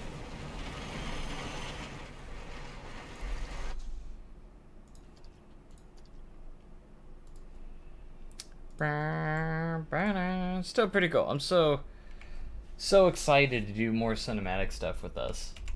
It's gonna be so cool. It's gonna be so nice. So nice. But yeah, I have so much to look forward to here. But huge thanks to Misty's for doing all these cool presets and stuff. Awesome, awesome, awesome. But I think that's gonna about do it for this stream for tonight. I hope you guys enjoyed. We're gonna be live on Twitch tomorrow. I don't have an exact time just yet, but we'll be live and be working on Time City again, so that'll be cool. Make sure you're following me on Twitch if you want to go watch that tomorrow. That will be awesome, and we'll be live here on YouTube again, maybe as soon as like Wednesday or something. I'm not sure, Wednesday or Thursday maybe. We'll see. But if not, we'll be live again on Monday. So, because Monday is our scheduled day to stream. So, could always have occasional pop-up streams as well. I can't count those out either. So, anyways, thank you guys so much for watching. Have a great day and cooler tomorrow. I appreciate you guys being here, and thanks for sticking with me. So, see you later. Goodbye.